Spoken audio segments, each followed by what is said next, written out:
We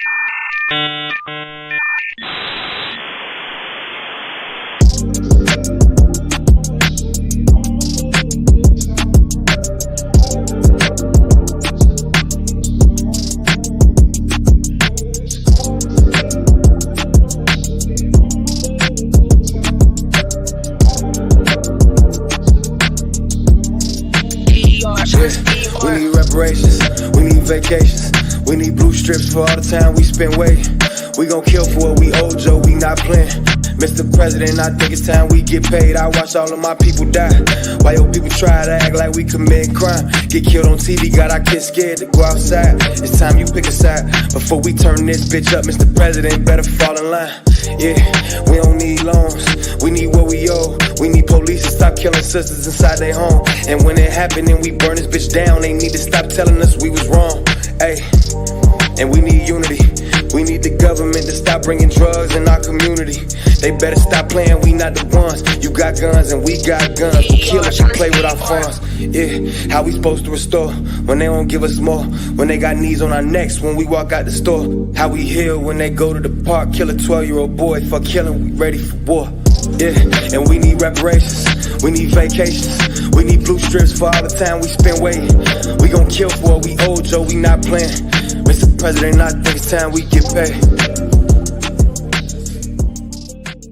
Peace, peace, greetings to you all. It's your brother Naheem, BKA Lord Abba, aka Mr. Just the Facts. I got the bros in the building. Hold on, man. The bros are on deck right now. Let's get the bros in the building.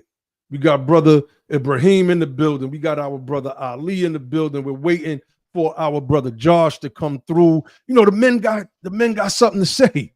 You know, there's been a lot of talk over these last couple of days, man. You know, a lot of shaming of our men because we don't want to vote the way that the women are voting, right? We want to vote for our own best interests and the things that will help us raise our families as we watch our people get economically decimated, especially over the past several years with no relief in sight. And we're going to run through some of that today. We're going to play some clips from the Black Men's Summit, the BET so-called Black men, where they gather the entertainers who are supposed to be the mouthpieces for the other 40 plus million of us, or in our case, maybe about 25 million men and young men and boys. They don't speak for us, but we're going to run through some of those clips because they haven't dropped the full video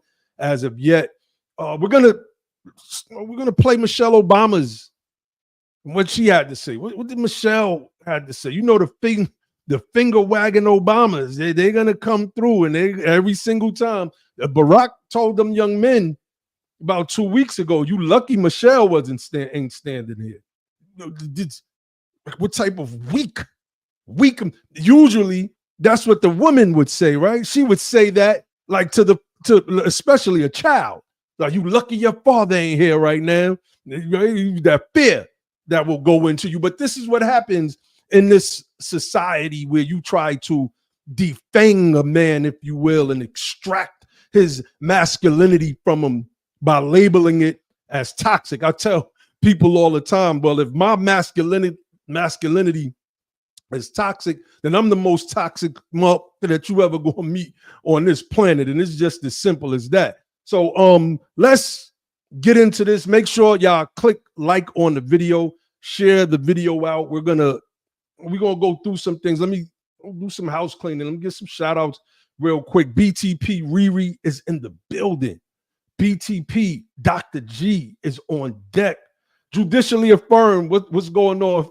That was a funny video my man sent me early this morning. New York, big city of dreams. You know, in response to the Yankees losing that third game. You know, we got our little friendly New York, LA rivalry thing going right now. I got to give it to him. I ain't been following it too much. I only really follow the New York teams when they make it to the playoffs. That connection obviously is still there, but you know, the Dodgers is playing, man. I can't front. Theron C, what's going on? What's going on, fam? Charlie Jacobs is in the building saying peace to the Freedman family, Iron Physique. You know that the Los Angeles fam is on deck. Jay Haru was good, fam. I don't know, man. We gonna start with this thing, Ibrahim. I think we're gonna start with Shirley Chisholm. Make sure I'm saying that right. My microphone is really loud. Let me turn this thing down. Then we're gonna start with Shirley Chisholm, man. What you think? Yeah, that'll be a good start. You know, these are very, very exciting times. Like you said, we got the Yankees back in the World Series. I grew up And as it's a back. Yankee fan. I don't know what's going on, man. It's like they need to wake Joe Torre up, man. I don't know what's going on with that manager. The NBA season has started again. You got NFL for them. And guess what? Today is the last Tuesday of October. So you know what that means. Next That's right. Tuesday is Super Tuesday. It's official. Tuesday. It's official. And I'm just so excited. We got so many things going on. And also, right, because I know they're talking about Trump. It took Trump 12 hours to speak what happened at New York at Madison Square Garden. But guess what? And this is on the somber side. There was a black man in Minneapolis, Minnesota that was shot by his white neighbor. And guess who That's hasn't right. spoke out against that yet? Right. So it's That's just right. a lot of things going on in America right now. And I'm so excited. So we're going to start with the past and we're going to bring it up to current day. But yeah, this is a interview from, I believe it was on Face the Nation in 1972 with the first, right? Here we go again with a first. Mhm. Shirley Chisholm was the first black woman to hold a U.S. representative seat. And this is before she runs for United States president. This is an interview. And I just want to compare and contrast some of the rhetoric that goes on between her and the interviewers with what's going on between Kamala Harris and Kamala Harris delegates with black men today. All right, before we start, Brother Ali, what's going on, man? You want to give a brief intro to the fam? Let them know what's going on. What we talking about? What you feeling about everything in this political season right now? You know, it's a lot happening. It's a lot happening. Can you guys hear me okay? Yep. All right, cool. Yeah, no, it's a lot happening there. I agree, man. I think it's a good thing. You know, Cat Williams said something, right? And a lot of people have been repeating it that 2024 was going to be a year of exposure, right? People were going to be exposing themselves, they're going to be getting exposed, whatever the case is. I'll be doggone if that dude wasn't right. I don't know where he got that from or why he decided to say that at this Yes. point in time, but Lord, man, from politics to even things going on personally, man. A lot of stuff is being exposed. A lot of people are being exposed, man. It is just crazy. But yeah, this is a good thing because I think that it needs to happen. You know, everything is happening by divine plan, and it's supposed to happen. It's a time of awakening, as far as I'm concerned. That's right. That's You know right. what, DH. Ali? You right. It's so bad with exposure right now. You got people like Shannon Sharp who's going on IG Live exposing himself because he's trying to get a part of it. You know, Mm, yes, they, yes. they keep calling me gay in that skin tight olive green yoga outfit. Let me go live and let them know that it's crazy out there, man. It's crazy. All right, so look, let's set this thing off. You know, we like to try to build the numbers up a little bit. Usually how this thing works for those of you who are new to our channel, and I meant to share the link out with a couple other people as well. You know, our YouTube has been censoring us, I think, for the past 2 years, man. My brother Grim believes in his heart of hearts that we have been shadow banned, and I'm to the point where I'm starting to believe him. But on Twitter, you know, our numbers swell up anywhere to 300, 400, 500 live viewers. So, you know, just if you're on Twitter right now, if you want to come on over to the YouTube channel and show us some love, we got to show YouTube that you can't censor us. You know, a lot of the videos They will not monetize at all. I mean, this is some real crazy stuff going on, man. I'm talking about videos. There's no cursing. There's none of those words in it that they say are, the quote unquote bad words. None of that stuff. But it is what it is. So what I want to do is I want to set this thing off by playing this Shirley Chisholm video. Judicially affirmed said that's my Michelle. That's funny. Yeah, we gonna get to the finger wagging Obamas in a few. But I want to start this off by going into Shirley Chisholm. Right? Like Ibrahim said, we want to juxtapose the past with the present and let people understand that this is a long line of disrespect that our men have been receiving and enduring for decades up until now. And it goes back even further than that. Sister Kelly Pryor is in the building. I don't know about shouting Sister Frieda, Dr. G. Shout out to our sister Dr. G. Deron said LA going to win tonight. They might. DMT Zell said peace to the Freedman fam. All right, let's get this thing started, man. Let's get this thing started.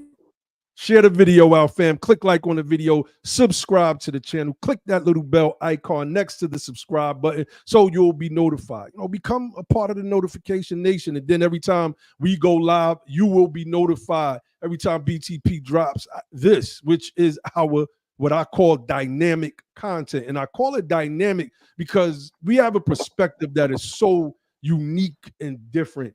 And we truly believe that perspective is going to help lead our politics into the future. And so, without further ado, let's get into what this Caribbean woman, right? They painted her as a quote unquote black woman, right?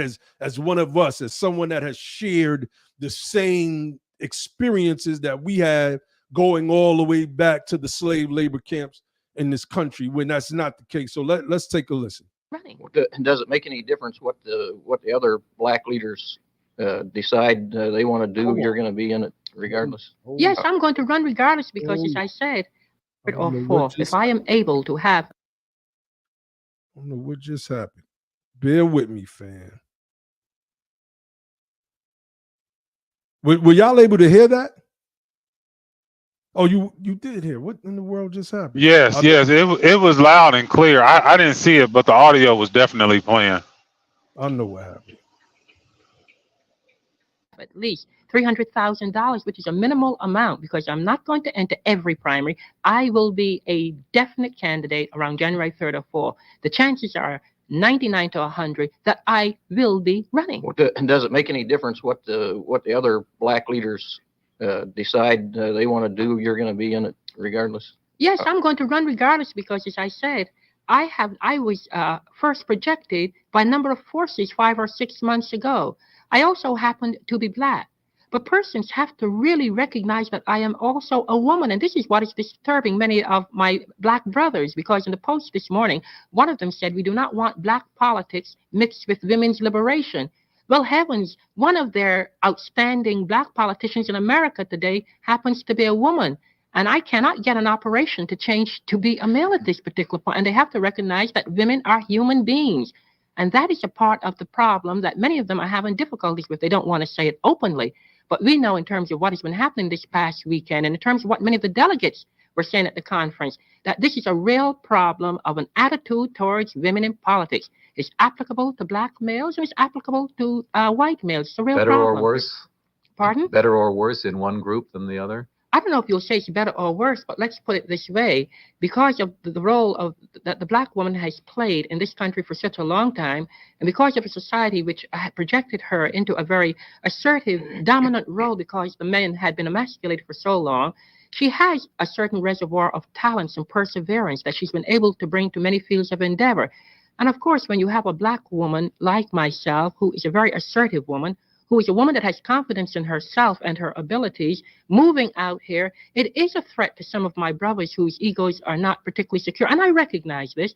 And I do want to say that we didn't have this convention this weekend to endorse any candidate. That was not the purpose of the convention, because people have to do what they have to do. But all I'm saying is that there have to be a recognition that Shirley Chisholm does exist and that you must not try to use maneuvers to bypass her. That's all I'm saying. Mrs. Chisholm, isn't the whole idea of women's liberation also, hasn't it been received with a certain amount of coolness by black women who are concerned about black male egos? And don't you run some danger of alienating both black women as well as black men? No, I think that's a very erroneous thing, because when you have women like Fannie Lou Hamer and Myrlie Evers and Dorothy Height being a part of the Policy Council Committee of the National Women's Political Caucus, and these women do represent black women on different levels in the American society, one has to indicate that in the women's liberation movement, there are aspects of that movement that are very meaningful to the black woman because she is at the very bottom of the ladder. It doesn't mean that the black woman has to accept every platform and every plank. But when the women's liberation movement in this country has such a thing as national daycare centers as a part of their total platform, that plank is very meaningful to black women. And what black women have to learn to do is to accept those planks or those postures of different organizations that will be very meaningful for them in this society. But what is wrong, actually, the thing that is very, very wrong is that when you use the word women's liberation, it evokes certain negative things in the minds of people, and that is very unfortunate. One of the women you mentioned, I'm sorry, was Mrs. Medgar Evers. And Mrs. Evers, as you know, has endorsed Senator Muskie. Do you consider that, in any sense, a blow to your own candidacy? No, I don't consider that a blow to my own candidacy, because whoever said that every black woman is going to support Shirley Chisholm? Whoever said that every black man, every white woman, every young person, every Spanish-speaking person, every one of the Democratic candidates are going to have people from these groups? That's not a blow to my own candidacy. I can't expect, merely because a person is black, he's going to follow me body and soul. That would be a very erroneous thing to expect. All right, Ibrahim, you want to start in breaking this down, because I don't know if people. Miss Chisholm.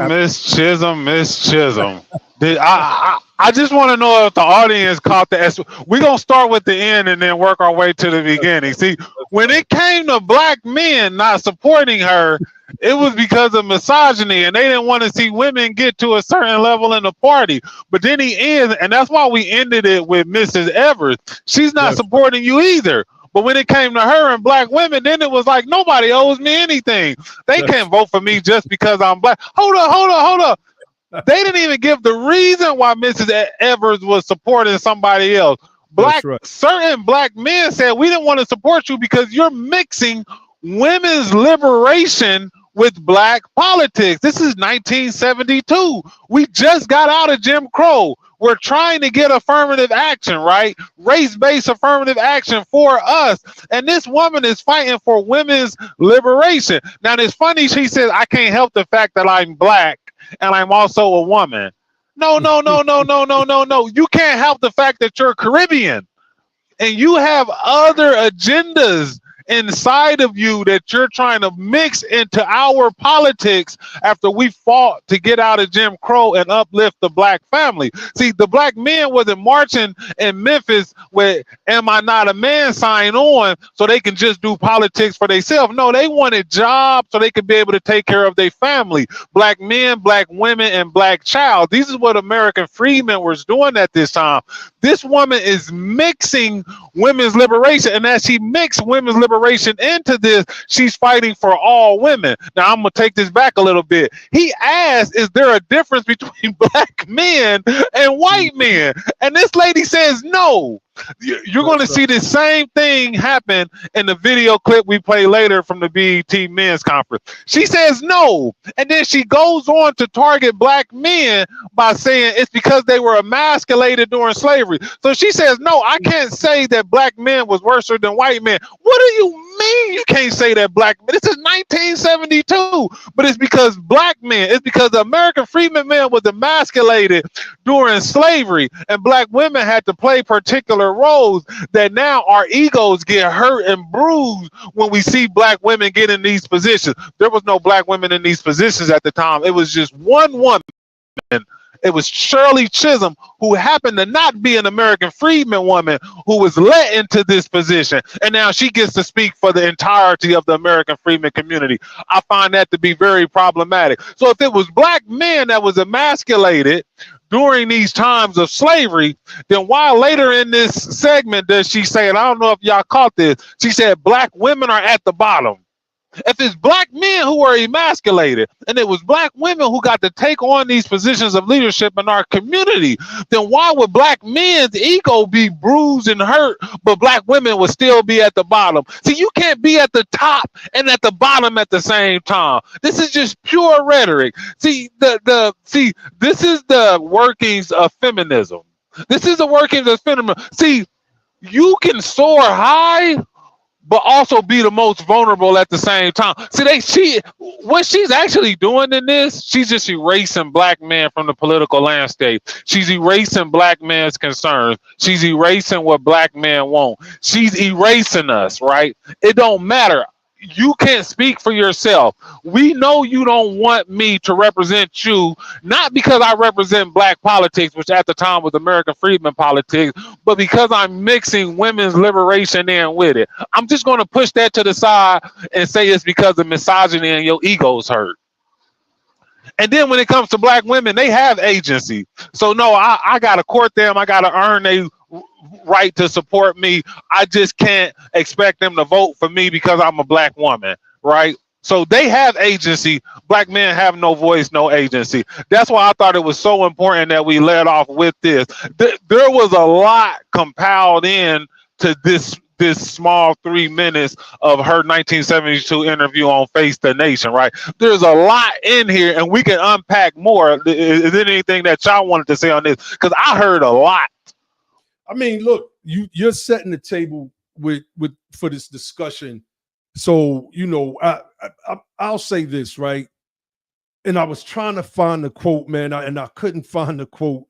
But there's a Sojourner Truth quote. Like, we have to understand the origins of this. And I'm talking to the men out there, right? I was talking to one of my sons, man, my middle son.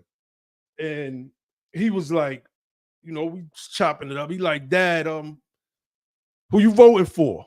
I said, you know, I'm leaning a certain type of way. I was like, what about you, son? He just came straight out and was like, I'm voting for Trump. I was like, really? Well, why? So he starts giving all of his reasons, right? And some of them are talking points, right? Because that's what the internet does. That's what social media does, and that's what media does. And then he starts giving his reasons why he's not voting for Kamala. And I get that a lot from our young freedmen men. I get that a lot. I was speaking to a sister. She was going to church one morning.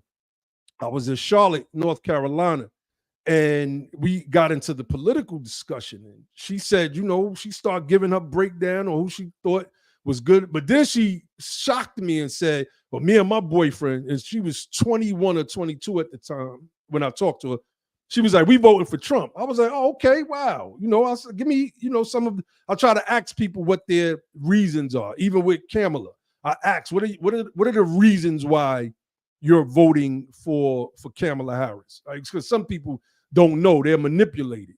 She's a black woman, which she's not. She's not. We've debunked that on this platform back in 2020.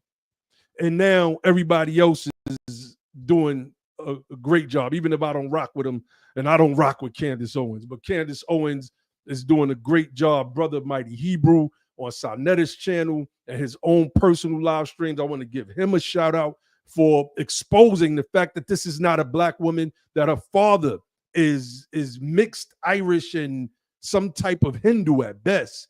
If there's black in there somewhere, it's way, way down the line. And it's not enough for a person to be considered black, because if that's the case, then Barack Obama's children are little white kids, in spite of Michelle Obama, because, well, Barack Obama's mother was a white woman from Kansas, and he was raised by his white grandmother and lived a white a white life. So I don't understand how Obama himself is a black man. But the point being, if Kamala is a black woman, then Sasha and Malia are little white girls.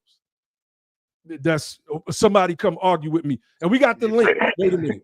We're real quick, Molly. We got the link in the chat because we want brothers to jump in, and we're gonna do a live stream in a couple days for the sisters, just the sisters to come on as well.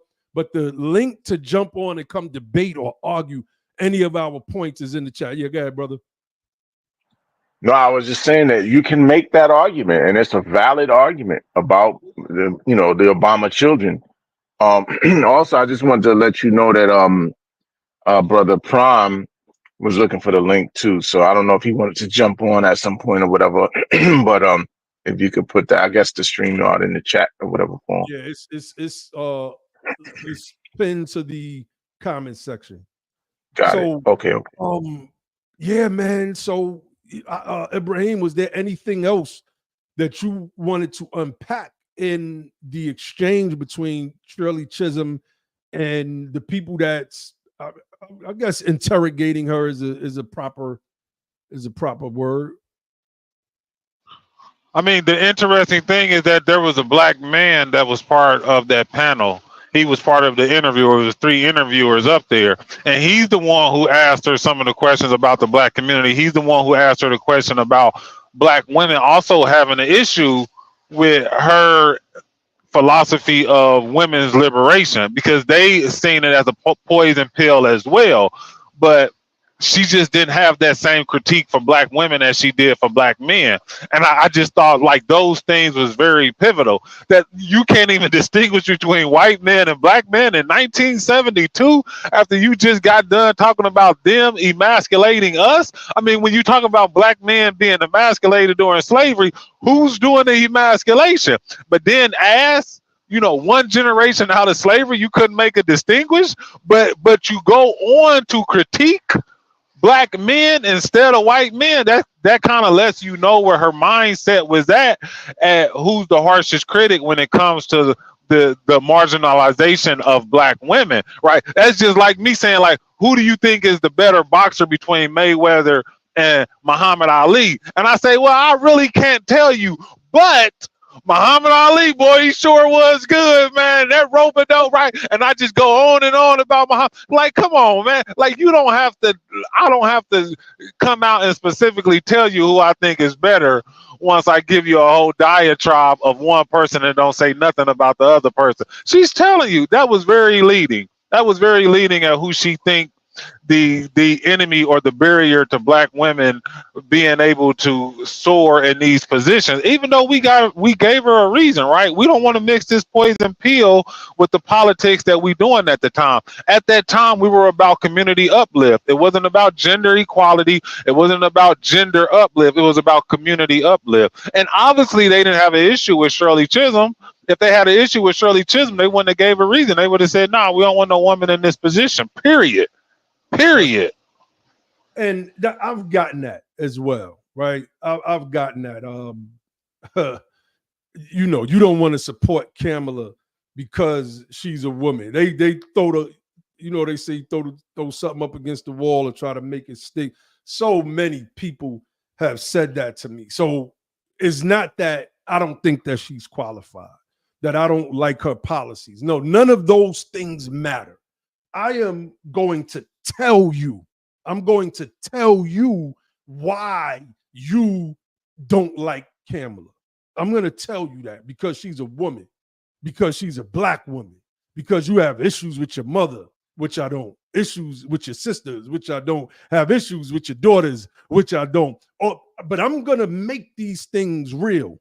I'm going to put in your mind that you obviously have issues with black women because you don't want to support this Indian woman. And that's exactly what she is. She's an Indian woman. She's not a black woman. She's not even Shirley Chisholm. Shirley Chisholm was a black woman from the Caribbean who came to America and became a black American, because black is a term that embraces everybody of same skin hue. People like to confuse those things, and I always like to touch on it for people to believe that black is only or Negro was only confined to our people in America, when these Europeans been calling us Negro at least since the 1300s, at least.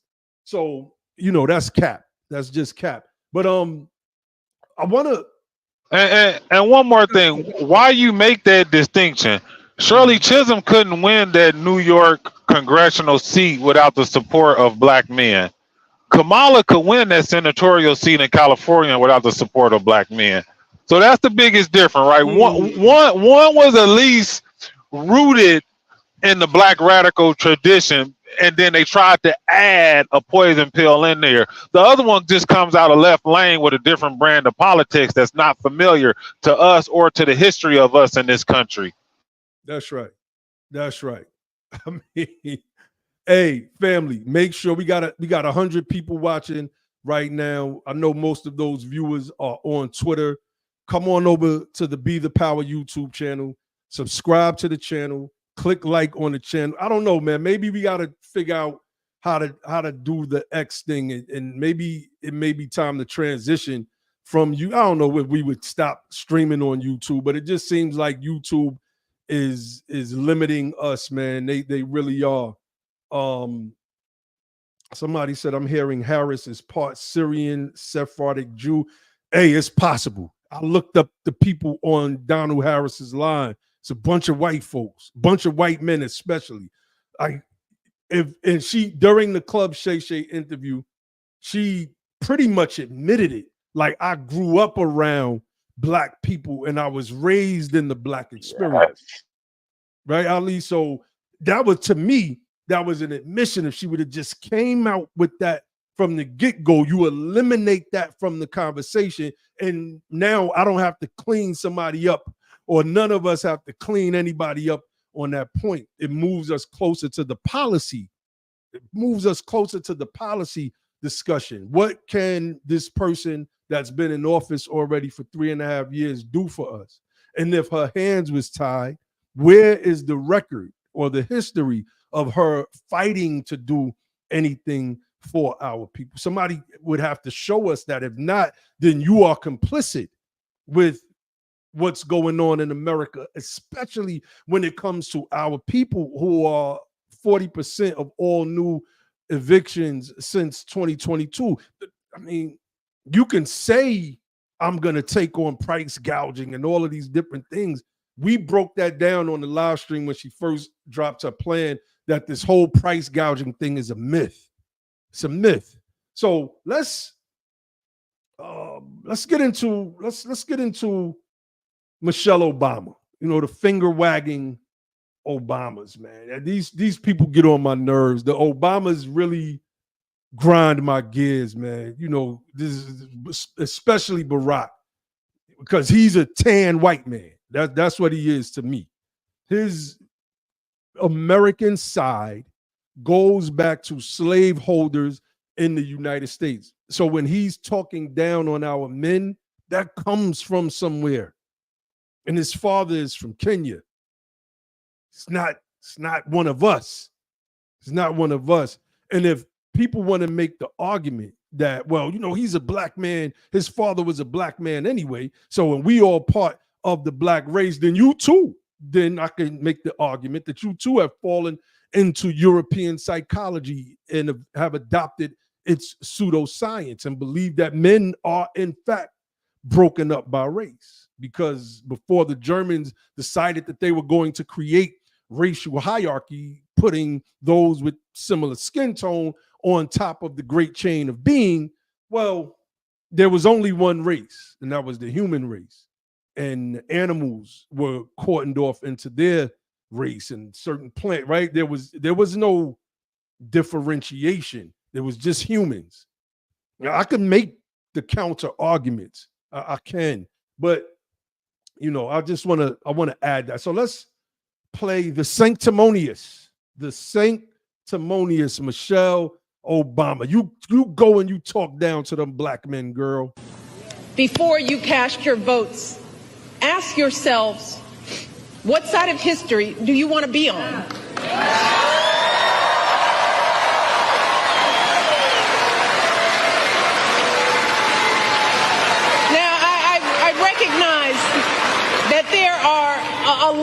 angry, disillusioned people out there, upset with the slow pace of change.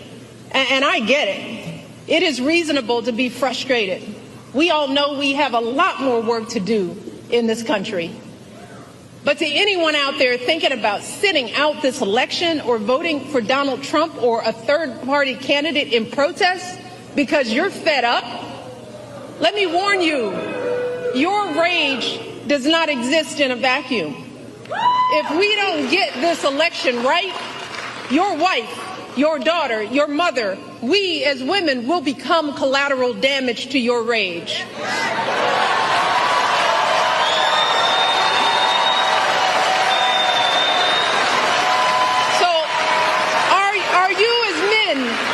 Prepared to look into the eyes of the women and children you love and tell them that you supported this assault on our safety? And to the women listening, we have every right to demand that the men in our lives do better by us. We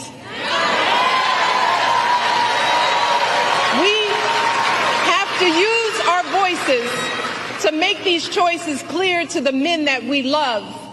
Our lives are worth more than their anger and disappointment. And we are more than just baby-making vessels.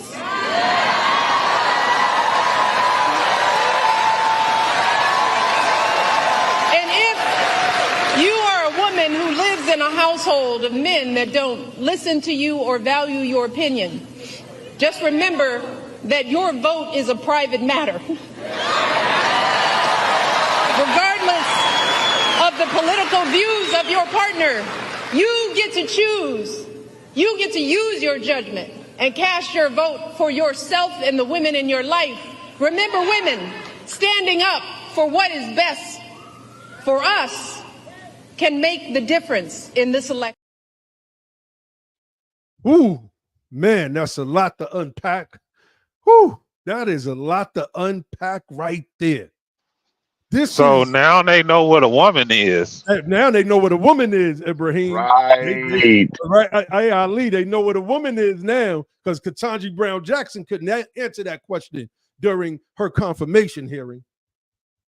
And the left-wing media blasted anybody that ridiculed Ketanji Brown Jackson for saying that she doesn't know what a woman is, pretty much. But now that it's election time, we know exactly what a woman is. Okay, so I took a couple notes from that because that was disgusting, right?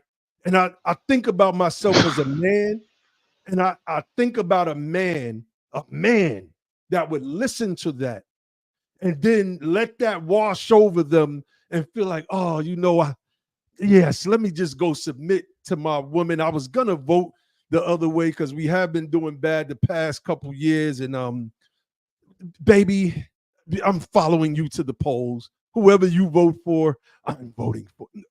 Life don't work that way. So I want to start with some of her remarks. Because you're fed up, women will become collateral damage to rage. I want you all to think about who is this rage directed toward? Democratic women only? Are they saying that under Donald Trump, Republican women, because the Republicans voted for Donald Trump, the majority of Donald Trump's votes came from white people. And half of that, you split it in half, if you will, it was white women. What rage did they go through? Or are Republican men simply not into issuing rage to their women because they voted for, like, how does this hypocrisy work? Somebody explain. Bros, I want to start with each one of these. I took a couple notes. To me, her message is women disobey the men that God has placed you in the care of. Because she said, if you got a man at home, know that your choice is a personal choice. That is true, but that's still an act of disobedience. Some families don't talk about voting, and they don't come together and come up with a strategy. But if you had a conversation with your husband, your father, your sons, whatever the situation was, and y'all decided to vote as a unit, as a block in that household, and y'all came to an agreement that Kamala Harris wasn't best for you and that household and y'all family and where y'all trying to go for whatever reason, she's saying, nah, screw that. Your obedience is to other women. Your obedience is to the sisterhood. You don't owe them men anything, right? So go and vote based on your ovaries. Go and vote based on your gender. See, it's funny now they know what a woman is. And now there's solidarity women and women. She even says at one point in time that we're not vessels that carry babies or something to that extent. But just 18 months ago, y'all was saying black birthing people. Now it's all clear. It all becomes clear 2 weeks before election, 2 weeks before Super Tuesday. We know what a black woman is, and guess what? You still got it wrong because Kamala Harris ain't no black woman. So you got it wrong then, and you still got it wrong now. But that's what I took from this, right? You have no loyalty to the people inside your house for whatever reason. You have no loyalty to them. Vote with us. Vote with us because we're going to tell you what's best for you. And if the men don't know that, and if you can't lead them to the water, then vote with us. I don't like any of this. So it's just that the whole idea is that black men have no agency. And if you don't do what you told, then you're doing the wrong thing. I guess in 2024, black women have become the matriarchy of the black community, and black men need to obey. That's the only way you get any credit is if you obey. And we're not even talking about the caliber of black men. She's just saying it in broad. She's saying men in general. And to me, we have to pay for the sins of white men because it's white men and white women who went out and supported Donald Trump in 2020. It wasn't black men. It wasn't. So I don't know what all this finger waving at us. Be specific. Who exactly are you talking to? It can't be us. It can't be us. You know, and jump in at any time, Ali. It reminds me of the biblical verse. And y'all know I'm not Christian, but we can, come out of the Quran, the Bible. It doesn't matter, man. We're kind of versed on some things over here. We're polyhistors, if you will. And there was a biblical verse where the biblical Jesus is casting out this demon or trying to cast out the demon. And he's saying, come out this man. And then, he asks, what is your name? And the demon answered, my name is Legion, for we are many. And when I listened to Michelle Obama, that's what I thought, right? You are a part of a legion.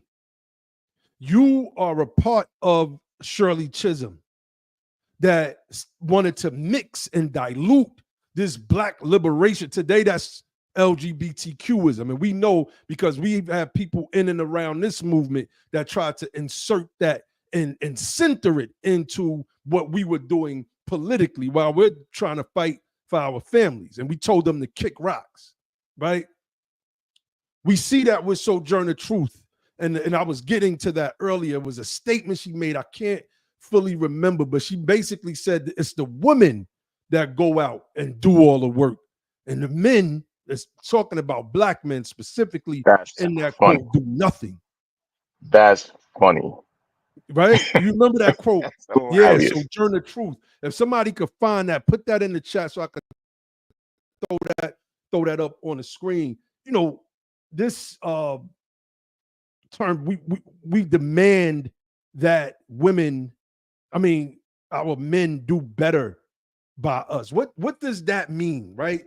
Right now, if people know relationship dynamics, especially in the United States of America, black women, and I don't want nobody to get this wrong. We are for the family. We don't do no gender wars or none of that stuff over here. But I want to speak to some real statistics. Black women lead the country in divorces, regardless of race. Regardless of race. We know that when Michelle Obama is sending that message, that subliminal, is not all men that she's talking to. She can't be. She's talking to black men. She just can't say it because of the feedback that she and her husband have been receiving over the past several weeks, due to the finger wagging that they're typically known for. What did Barack say to those young men? Y'all lucky Michelle ain't here. As if, I let this woman talk to me any kind of way, and she's going to come talk to you any kind of way, right? So why do I bring up those statistics? What is causing these marriages, right? They could say, well, infidelity. So you look at some statistics, and statistics show that 28% of men have infidelity issues. But the statistics also show 24% of women, practically a statistical dead heat, right? So what Michelle Obama is trying to do is invoke the gender war. Separate yourself from your man and make sure that you tell them that they need to do right by you. They need to do better by you. There are men that are doing everything within their power to try to take care of their families, raise their households and their children. What does that mean? No, what it means is if you don't vote Democrat, then there's something wrong with you as a man. And we know that because she tied that into, what did she say? What did she say about safety? It was that if you vote for Trump, or you don't forget what she said, or if you vote third party, meaning if you do not vote for the Democrat, if you do not vote for Kamala, then you are initiating an assault on women's safety. What is that safety? If she means the ability to abort a child, then that's not safety at all. That can't be safety. Safety would be preventing the pregnancy in the first place, right? That's why there's a term called safe sex, not using abortion, elective abortion, as or abstinence. Or abstinence, that's right. Using abortion as a form of birth control. What does safety mean exactly? During Trump's first term, did women feel less safe? Where is Michelle Obama drawing this from? Where are there statistics? Is there a data set that was done by maybe some women's rights organization that can show that when Republicans were in office or when Trump was in office, that there were women were assaulted more, right? They felt less safe. Where do we find this at? Let's juxtapose that with the excuse that they try to, force upon us, especially those they believe that may vote for Trump, when they say, well, Trump is going to put you back in chains and he's going to put you back in slavery. Oh, okay, that's interesting. So crazy. That shit is crazy. Like, so you asked the question, right, Ali? What action can Trump take from the executive branch that would, at the stroke of his pen, put all black people back in slavery? I see you judicially affirmed talk about let's go Dodgers. yeah. I've seen it. So yesterday I was debating with some historian, as a professor of history, some black woman on Professor Darrell Scott's page in Facebook. And so she started talking, she said something very similar about putting us back in slavery. And if we're not careful, we're going to be otherized in our support of the Republicans and the support of Donald Trump. We could wind up being otherized. I'm like, what are you talking about? The whole reason that we had Reconstruction amendments and laws and civil rights laws, even up until the 1960s, is because we have already been otherized. Like, that's not, like, what are you talking about? And so, but anyway, she started talking about the 14th Amendment and some kind of way Donald Trump is going to undo the 14th Amendment. This man, he's going to undo the 14th Amendment. I say, well, listen, the 14th Amendment has been misconstrued to include the children of illegal aliens. So listen, if they confine it back to its original intent, I'm fine with that. I don't know what you guys have a problem with, because That's right. in its original intent, that thing was designed to help us. That's right. So, But yeah, I mean, they couldn't really, she couldn't really go into the 13th Amendment. All she could talk about was the 14th Amendment. I wonder if she was an immigrant herself. But anyway, that was it. That's right. That's right.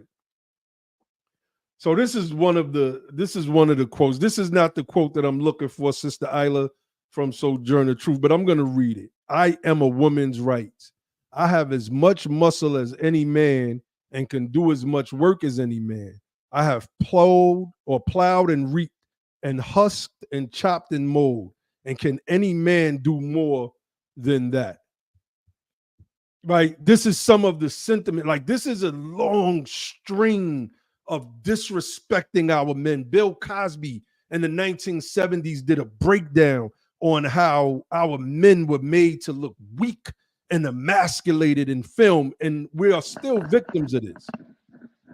You know what? If I recall, there's also a Sojourner Truth that talked about if black men get the power to vote and do things before black women, that we will replace white men as black women slave masters. And because we were basically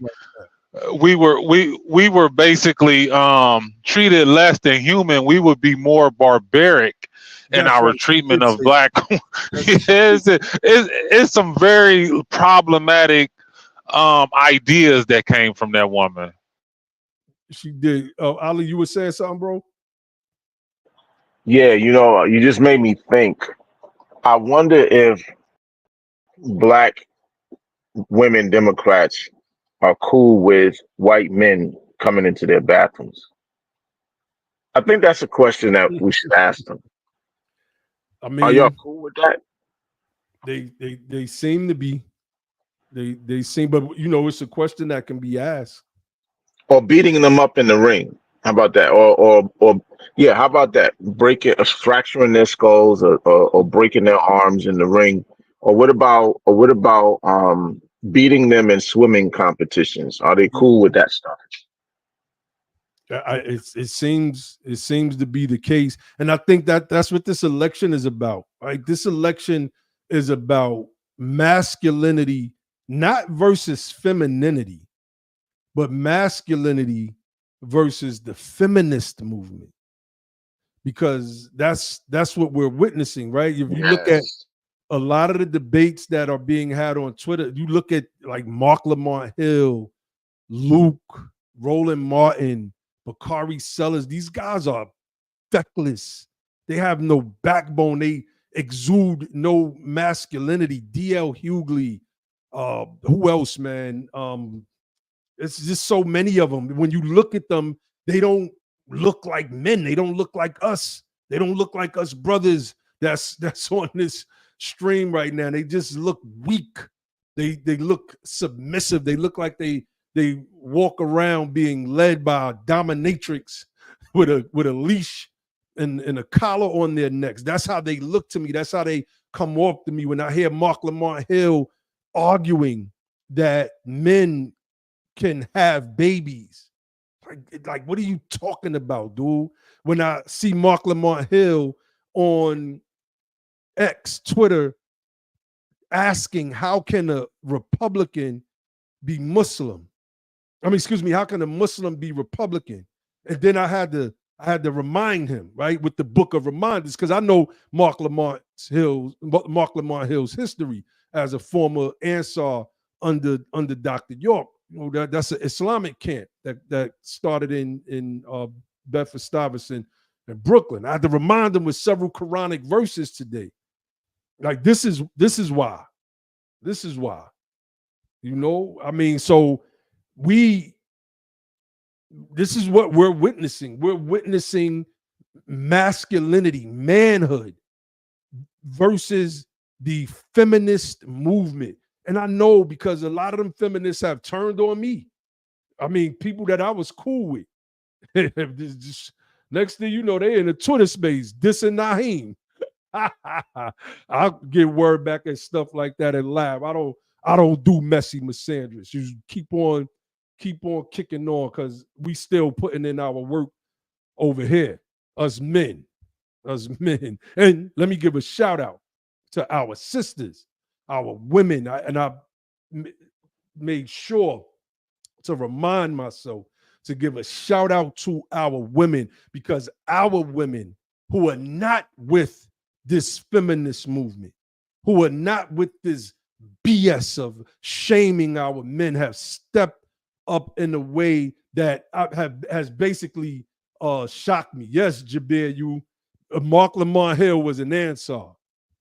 He was an answer. Now we don't know what's going on. Now all of a sudden he can't make a correlation with social conservatism, Islam, and the Republican Party and what they stand for in that regard.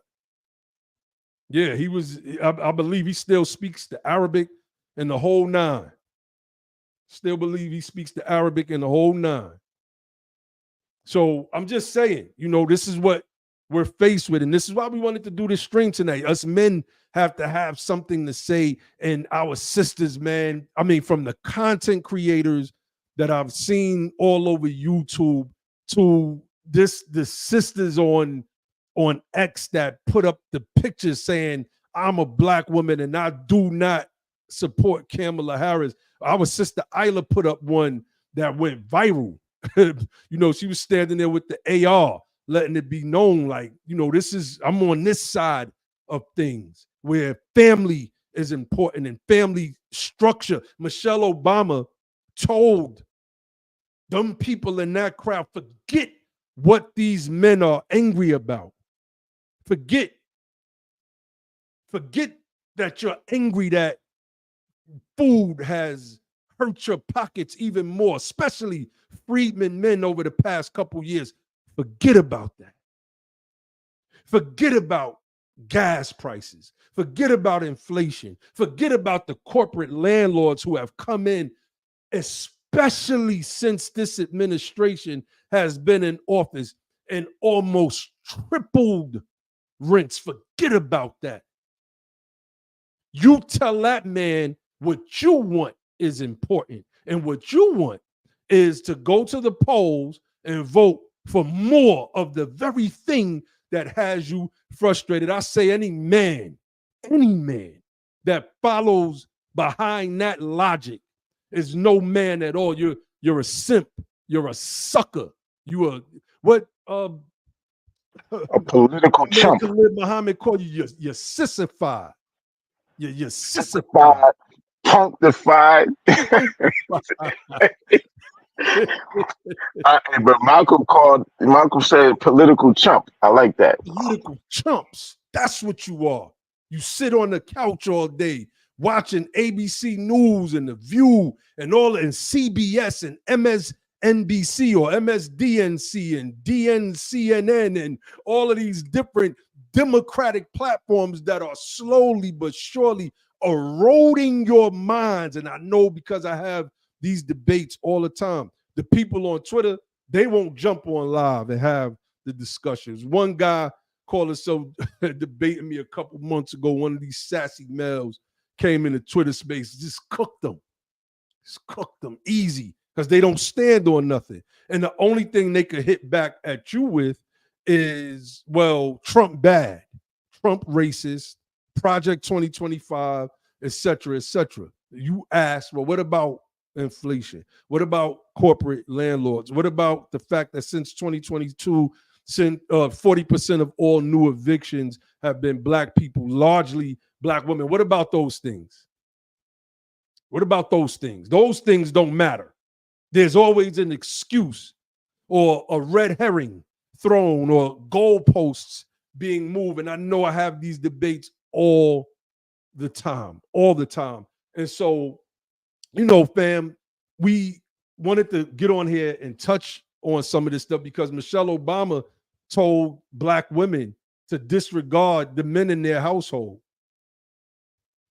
The finger wagging Obamas. You've heard me use that term a time or two on this platform. Go back and check the videos we did last year where we were dissecting just how horrible Barack Obama was for our people, not based off our opinions. No, based off of his record. Based off of his record. And we got to speak to these things because these things are important. You know, so let me see. What else, man? Okay, I want to get to some of the clips now from before I do that. Hold on. Before I do that, let's pull this up. Let's pull this up. Because this tactic, right? Okay, we've got to remember Sister Riri and they're in the chat talk about where they took their shahadas at, right? Because you got people in this chat that came through the Ansar camp as well. They rock out with us because they understand what being socially conservative is. We rock out with each other, let me say. They understand that. That means something. That means something. So let's pull this up. So this this is crazy to me. Let me do it this way. Male support for Harris. I want everybody to think how weak. This isn't, we called this out in 2022 and we called it out in 2020. Every single election cycle, this is the treatment that we get. Shame Black men. You don't want to vote for Kamala because she's a woman. You don't want to vote for Kamala because she's a Black woman.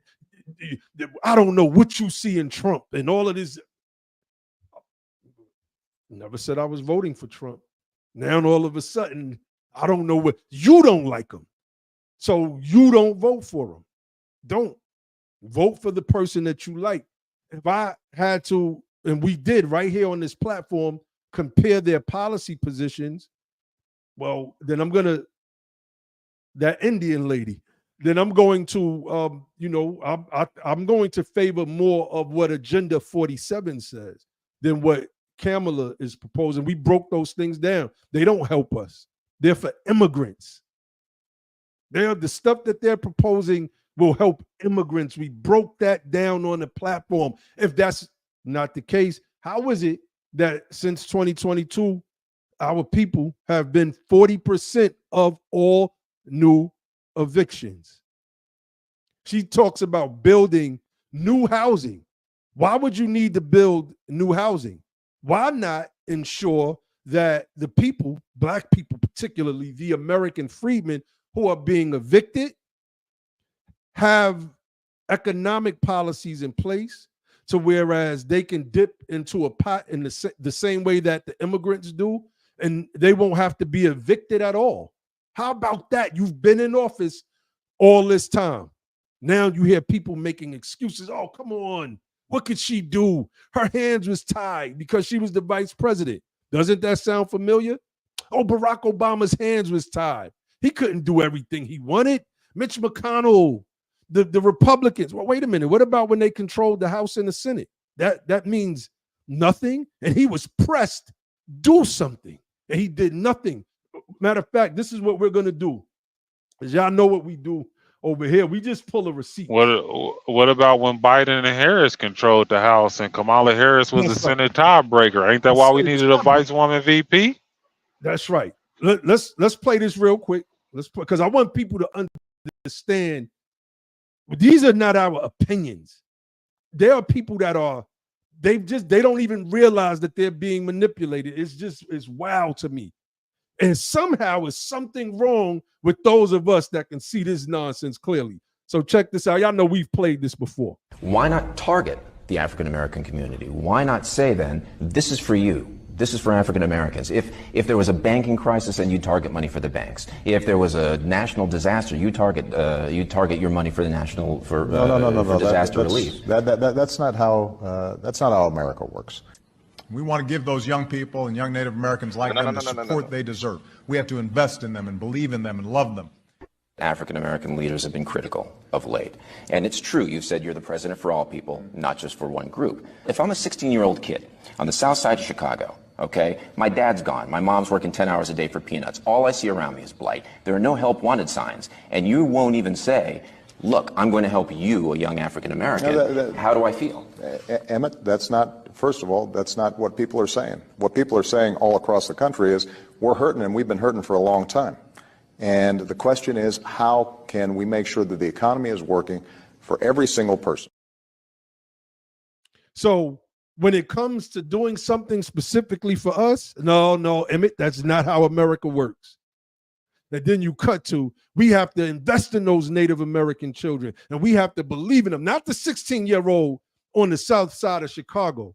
Go back to on our channel, for those of you who are watching on YouTube, and for those of you who are watching on X/Twitter, come on over to the Be the Power YouTube channel, hit that subscribe button, click the like button on this video, hit the bell icon next to the subscribe button so you could subscribe to the channel. You could become a member of the channel. Be sure to support the platform as well. You know, we do this right here. And like I said, we have a unique perspective, and it's time for the men to start speaking up for the men. Those celebrities do not speak for us. I do have one more thing to play, and I don't know if any of y'all wanted, the bros wanted to touch on anything Obama said, but I want to play something from Roland Martin as we move into this conversation, because this is, and I meant to play this on the back end of what Michelle said. Yeah, go ahead, Brother Ali.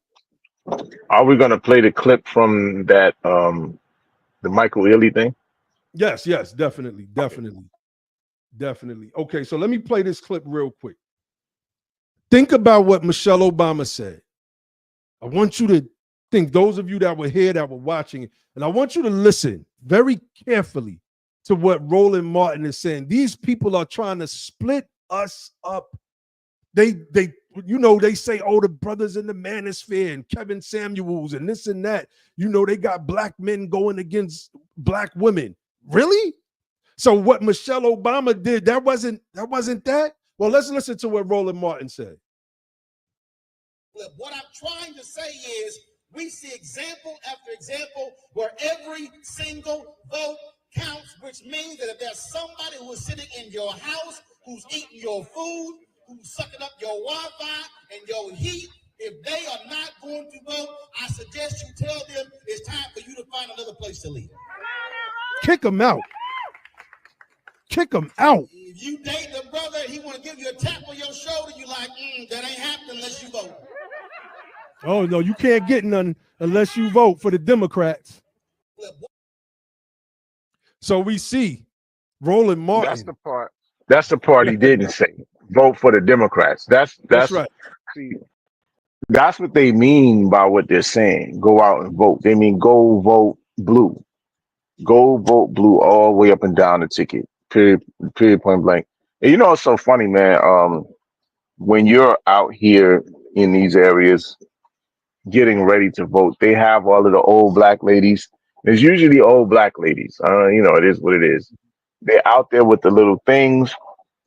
It tells you every Democrat that you need to vote for. This one is in column this, right? You vote this way, you push that for this one, and then you go to the next one. This is the guy you're going to vote for this, and this is the woman you're going to vote for that. They have it all laid out for you, man. Before you walk into the booth, they telling you, like, outside, not inside the actual place, but like outside in the street, they'll be handing out these things trying to tell you this is all of the people that you need to vote for. You ain't even got to think about it because they already have it laid out for you. Just follow it with the thing that they got on the sheet and just go in there and push them buttons, man. That's it. Exactly. You know, when I was young, about 12, 13 years old, before I jumped off the porch, as they say, we used to like walk around the community and go play and walk back and forth to school and, hang out till the street lights came on. Sometimes we would hang out at night. And this was a time where, you know, the communities would be busy with people walking to and fro.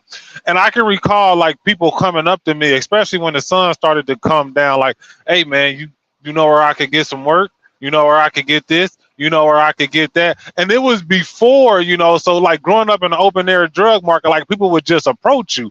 I got that same feeling. I went and early voted Saturday. And I went and early vote. And normally people can't bombard you up to a certain area of the place that you go and vote. But this time, because it was early voting, I guess they just let people run roughshod, right? And it gave me that same feeling again. It was like, hey man, I'm running for school board. That's me. And like, let me tell you about it. I'm like, oh, okay. And then a lady came up, hey, I'm Toni Morrison, and I'm going for school board too. And let me tell you about my myself, right? It wasn't my agenda, but I was bombarded by like 4 or 5 people. Another guy came up and said, hey, take this ticket. This is how we keep track of how long you stand in line. And I'm like, God dang it, I'm just trying to vote. Would y'all leave me? And I got that same feeling like, man, y'all like get away from me. Like I'm just here to like get in, get out, vote, and like get on with my day. And if you dumb enough to show up on election day and fill out a ballot and not know who you voting for, you might as well just stay at home anyway. That was so disingenuous what Roland Martin said. You know, black women have the highest eviction rate, but black men, specifically American freedmen man, are the most undomiciled. We have the highest homeless rates in America. And you saying that this man is, this was during COVID, this was during the winter time. If you see, he had a jacket on in Georgia. This man had a jacket on in Georgia. Vividly, I didn't know he was in Athens because I would have been right there shouting this dude down. And that's a fact. I did not know he was in Athens. Crazy. This man had a jacket on in Georgia and he's saying, kick him out of the house.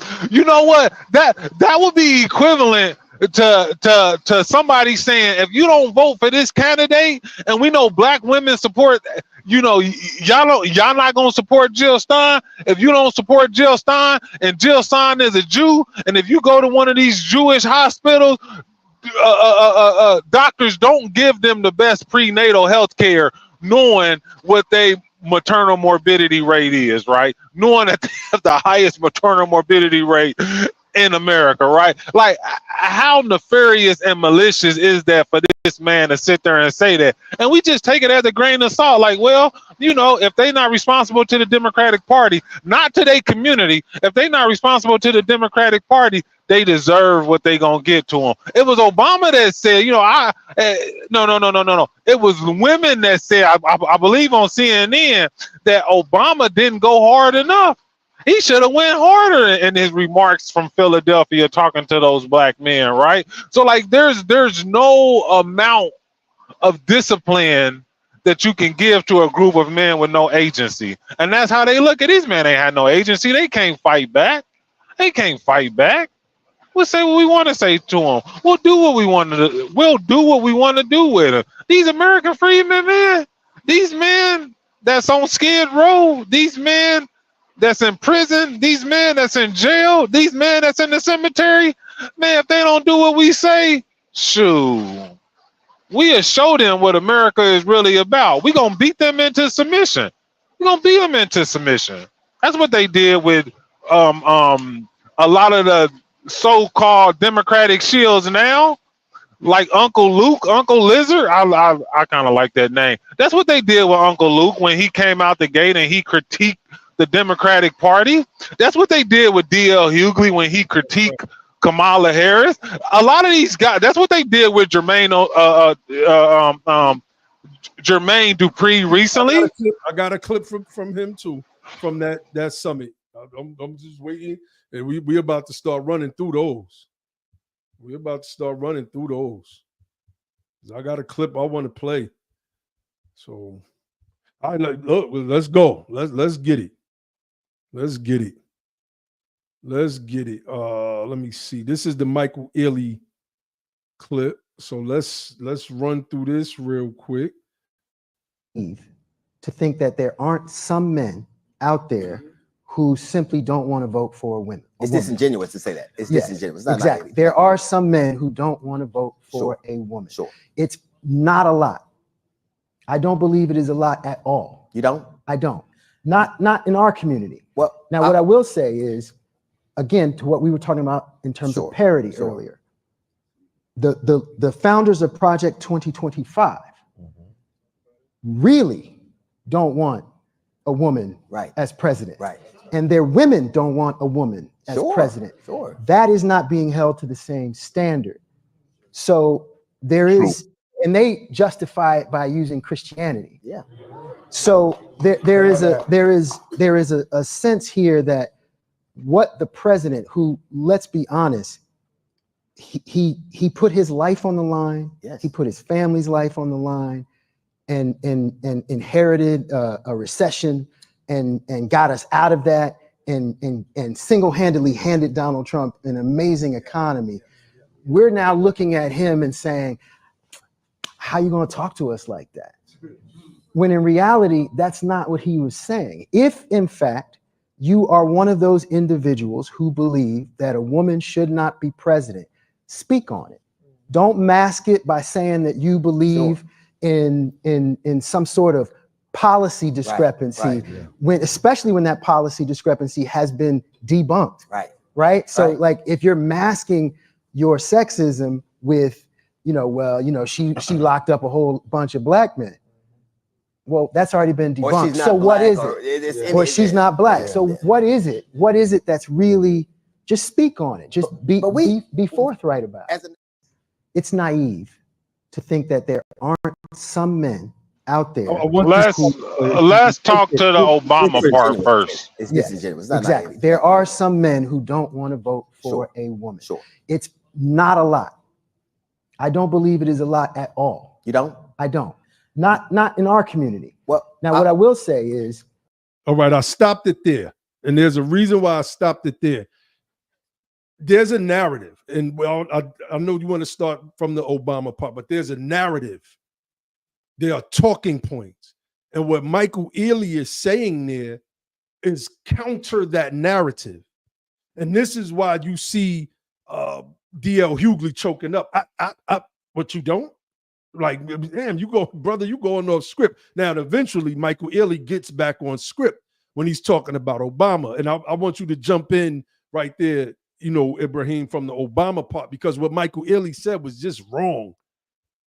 That he and, Trump inherited this great economy from Barack Obama, and that somehow this economy, it was beneficial to us, especially us as black men, the same black men that Michelle Obama said, forget what you're angry about. Just go vote because I told you to go vote that way. So go in on that part, bro. Start from that Obama piece. So this idea that Barack Obama inherited a recession and built the economy up, because this is what Barack Obama wants to be seen as. This is what he wants his legacy to be. That I came in, I inherited a recession, and I built this economy up, and I handed Trump something that was great. So what y'all think that Trump did for you, it wasn't Trump, it was Obama, is just a lie.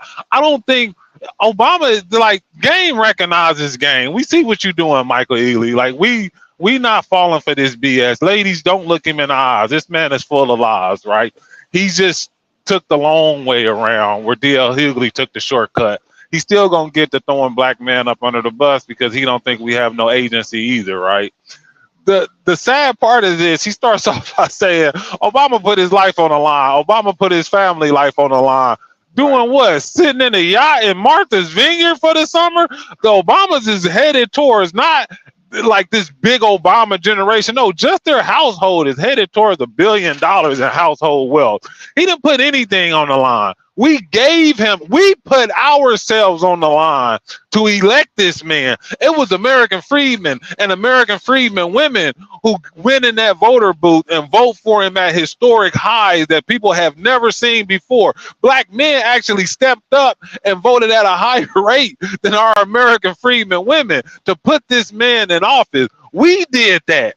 We put it all on the line for Obama. Obama didn't do nothing but sit back and usurp the benefits of generations of our plight in this country. So let's start there. He didn't put anything on the line. He didn't sacrifice himself. There was no assassination attempts at Obama. Anytime white people said something that upset Obama, or he thought some white fragility was coming in, just like what he did with Marcia Fudge, he immediately reacted in a way that would appease white fragility. There was nothing that Obama put on the line for anybody, right? He put his bottom line on the line and able to increase that exponentially. That's how Biden becomes vice president, with the backing of the banks that Biden had in his back pocket. But anyway, so this idea that yes, Obama inherited a recession, which means he had both parties at his whims, because he could do what he wanted to do because everybody was suffering. And what he chose to do was bail out the banks. What he chose to do was bail out Wall Street. What he chose to do was cherry pick certain auto industries and bail them out, and certain companies that he said was too big to fail. What he chose to do was allow these same companies and corporations to keep their assets, while allowing people who bought into subprime loans and subprime mortgages, which was us, to lose those assets, which was our homes. And that's how we lost black wealth under Obama. While he's stood there and allowed people to keep their stocks and bonds, and that's how white folks was able to gain wealth under Obama. He sacrificed us for white America.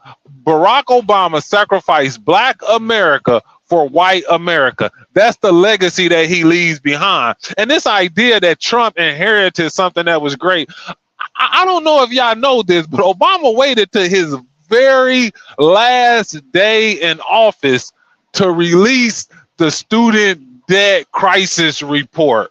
His very last day, because he knew that burdened us and that anchored us down, and he didn't want to help in that.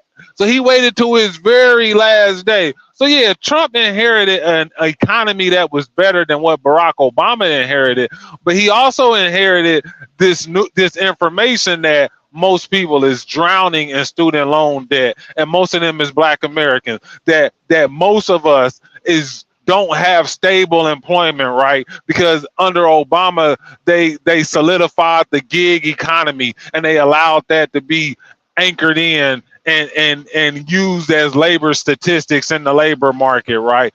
So this idea that what Trump got was just all good and Trump didn't have to do nothing, it's just a crock of BS. And we don't care how good the economy was or is or was in 2016 when we was left out. I don't know if y'all remember how hard it was to get a job under the Obama administration. You had people that was unemployed 1 year, 2 years, 3 years, right? People that was scaling back, people that went from good jobs at the time where you made $50,000, $55,000, $60,000. That was a good job back in 2009, 2010, to having to get a job at Starbucks or having to get a job at Walmart because they have been in the labor market so long that their unemployment have ran out. I don't think y'all remember how bad we were struggling under Obama, while he built so many white millionaire families, and he gets to skate off,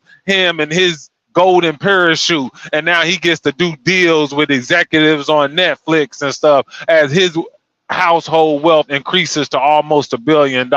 This is just bogus. So that whole premise is right there. I didn't like, as if we owe something to Obama. Obama sacrificed for us. No, we sacrificed for him, and he left us out in the cold, just how he left Mark Morial and the other black leaders who went up there to speak to him out in the cold when they tried to speak on our behalf, which was really just on their behalf, because, you know, they only doing things for the black boule anyway. But we don't owe Obama nothing, and he didn't sacrifice nothing for us. He sacrificed for his bottom line, and he's reaping those benefits now, and we can see it. I mean, my brother is we gotta drop bombs. We gotta drop bombs. We gotta drop bombs to that. My brother Ibrahim is cooking right now. And on fire, man. That's right. So, you know, this is something that we've shared before. This is, you know, and we don't know if Brother Michael Ealy is watching. We could only hope, right? We could only hope. We could only hope that anybody. Did you tag him? Did you tag him? You should have. You did. Okay, cool. We could only hope that anybody watches this and understands that Barack Obama was horrible. That's why I showed all of the different reports based on the report that was done in an independent article that was done by Dr. Darity in the Atlantic, showing how Barack Obama failed us. He failed us. And at the same exact time, 1.1 million new millionaires under Obama was created. 1.1 million, almost all white people. So while our wealth was, I don't even call it wealth, I just call it worth at this point. While our worth was going through a precipitous decline because we were not recovering, Barack Obama and his policies helped the white establishment in this country. 1.1 million new millionaires. Steve Bannon, right winger, during his interview he did about a month ago, I think that was a frontline interview, said if you owned anything while Obama was president, you had the greatest 10-year run in American history. I seen one report while Obama was president that showed that while Hannity always attacked Barack Obama, some estimate showed, and it's been some years, and I may be off on this number, that he made $44 million off of Obama's policy while we were going through exactly what Ibrahim was just breaking down. We were going through a recession. I remember trying to sell Organo Gold coffee at that time. People they just didn't have it. I remember that. They didn't have it. They was like, man, would give out the samples. It was a MLM, right? It was a multi-level marketing joint. But I mean, that's what I was doing to try to supplement income. And people was like, I just don't got it, man. I just don't got it. That the coffee is great, tastes really, really good. I just don't have it, man. But meanwhile, Barack Obama made 1.1 million new millionaires. So if by any chance Michael Ealy is listening, brother, man, those numbers do not reflect us.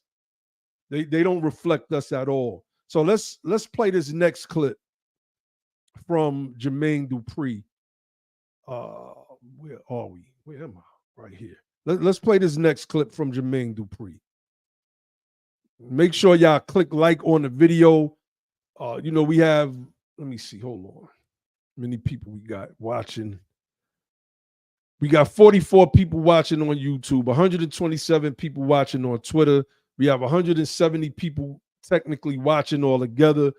For those of you that are watching on Twitter, come on over to the YouTube channel. Come show us some love, man. Come subscribe to the channel. And if anybody feels, what we used to say, feel froggy and want to jump and want to debate anything that we're talking about tonight, there's a link pinned to the chat. If there's some brothers that want to get on and share their, they want to share some sentiment, if you will, jump on. Let's talk about it. And we're gonna set up one for the sisters over the next couple days as well. So I want our brothers to be heard, but I also want the sisters that's out here supporting the brothers that would never listen to Michelle sanctimonious Obama and her finger wagging self degrade and denigrate our men. We want y'all to come on up as well. So let's play this video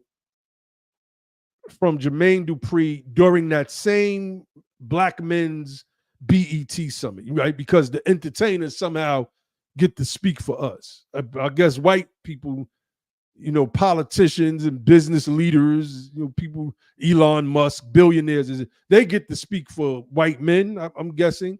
But, we have to have entertainers and journalists that are solely Democrat that are representative of black men in America, as if this is something that we That's funny. all agree to. None of these clowns speak for me, nor any of the men that I know. They're all Democrat, and that was my issue with it. You know. Anyway, go ahead. You play it. No, that's right, bro. They were all you're right. They're all Democrats. And they don't care. Where was the other side at? And that's what this was about, to put weak, feckless males on the stage to try to talk down on our men.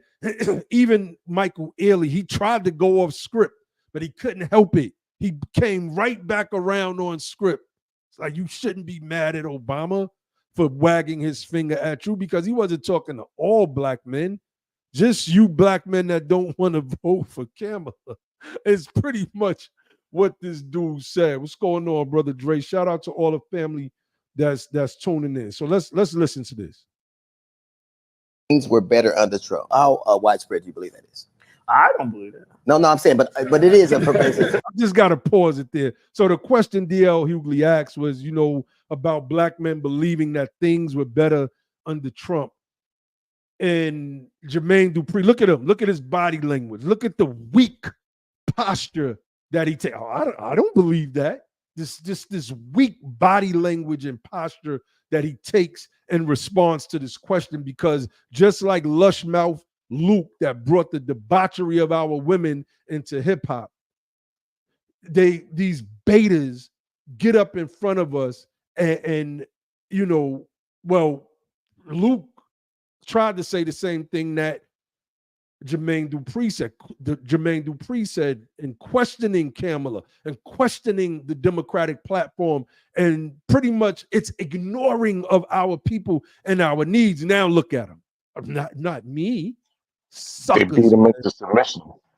They right. beat him into submission. Same thing happened to Tyrese. After Jermaine, Tyrese jumped out there and said something too, and they beat him right into being an advocate for Kamala Harris. That's right. Remember Jamel Hill talking about black men trying to be a part of the wanna-be white men patriarchy or some nonsense, when all of that is dying. And that's what this election represents. That's why I can't wait.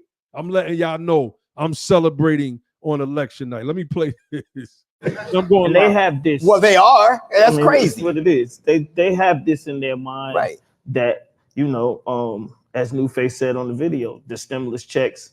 They're paying attention to things like that, and they're not hearing the information that needs to be heard. Right. The stimulus checks, the locking people up for selling weed. Right.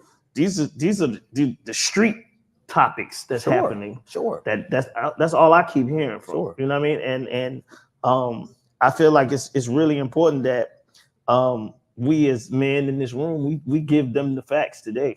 But there was a specific reason that Donald Trump, even though he didn't get those checks out, there was a specific reason he delayed them so he could put his name on it. He knew it would have that effect. Correct. He knew who it would meet. And you've heard this a lot. So first and foremost, right? Yes, there are our men, our women, et cetera, that are speaking about these stimulus checks. That is a fact, right? But that's not why people are saying they're voting for Trump. There are people saying that in spite of, and I've heard it, in spite of the stimulus checks, they just seem to have more money during that time period. And I know because I did during that time period. I came from a recession to a good economy that was sustained until he botched it with COVID, right? With the response to COVID. Well, to be honest with you, it didn't get bad until Biden got in the office. They jumping to 19, but let's just be honest. 17 was good. 18 was good. Most of 19 was good. Now, when 19 happens and he does have a slow response to COVID, it really depends on what industry you're in, whether 19 and 20 was a good year for us. 19 and 20 was a really good year for the logistics industry. 19 and 20 was a really good year if you was sitting around collecting unemployment, even if you was a gig worker, because they extended unemployment even for people who was in the entrepreneurial sphere. It was good if you was able to stay home and work from home, right? There was a lot of benefit. Now, it was bad if you succumbed to COVID. It was bad if they made you, you know, take the shot, or you lost your job, or you got furloughed, right? But it was bad if you was an entertainer, right? Because the arenas and things was shut down outside of certain states. So, but you got to skip 2.5 years to get to those last 18 months before you could talk about it being bad. So they want you to skip over that part the same way they want you to skip over Obama's first 4 years and get to the last 4 years. Now, this idea that we debunk Kamala Harris' prosecutorial career is absurd, right? The point that got debunked was that there wasn't thousands of people who was locked up for marijuana. She still locked thousands of black men, maybe millions of black men up. She still had black men on death row, even when they should have been exonerated by the evidence. She still locked up, what's his name, 10 Millie, something like that. She still locked him up, even though the evidence should have acquitted him. She still locked up Sharif Peoples and what's his name? Jamal Trulove. She still locked up our people like Sharif Peoples because and gave more affluent people a loophole to pay the fine and never have to go through the whole court process in the first place, right? So no, I don't know how somebody who claims they marched with the civil rights movement and grew up in the black radical tradition ends up becoming a prosecutor. Not only that, but a career prosecutor in the first place, when we know our people who went in the law looked up and admired Thurgood Marshall, and they fought to increase our ability to move around in this country, our rights, our civil rights, our humanitarian rights. We didn't become prosecutors. We became defense attorneys and civil rights attorneys. We legislated for more rights for our people. I don't even know how you end up on that side of the bench. I don't even know how you end up on that side of the table. We didn't come in and sit at the prosecutor's table. We sat at the defense table. We fought for our people. This is just all absurd. So no, that hasn't been debunked. It hasn't been debunked at all. You can't just lie by omission and just keep not speaking of things. There's a lot about Kamala that we don't know. There's a lot about Kamala that people don't know. If you read her book, her autobiography, it says she goes to Montreal at 12.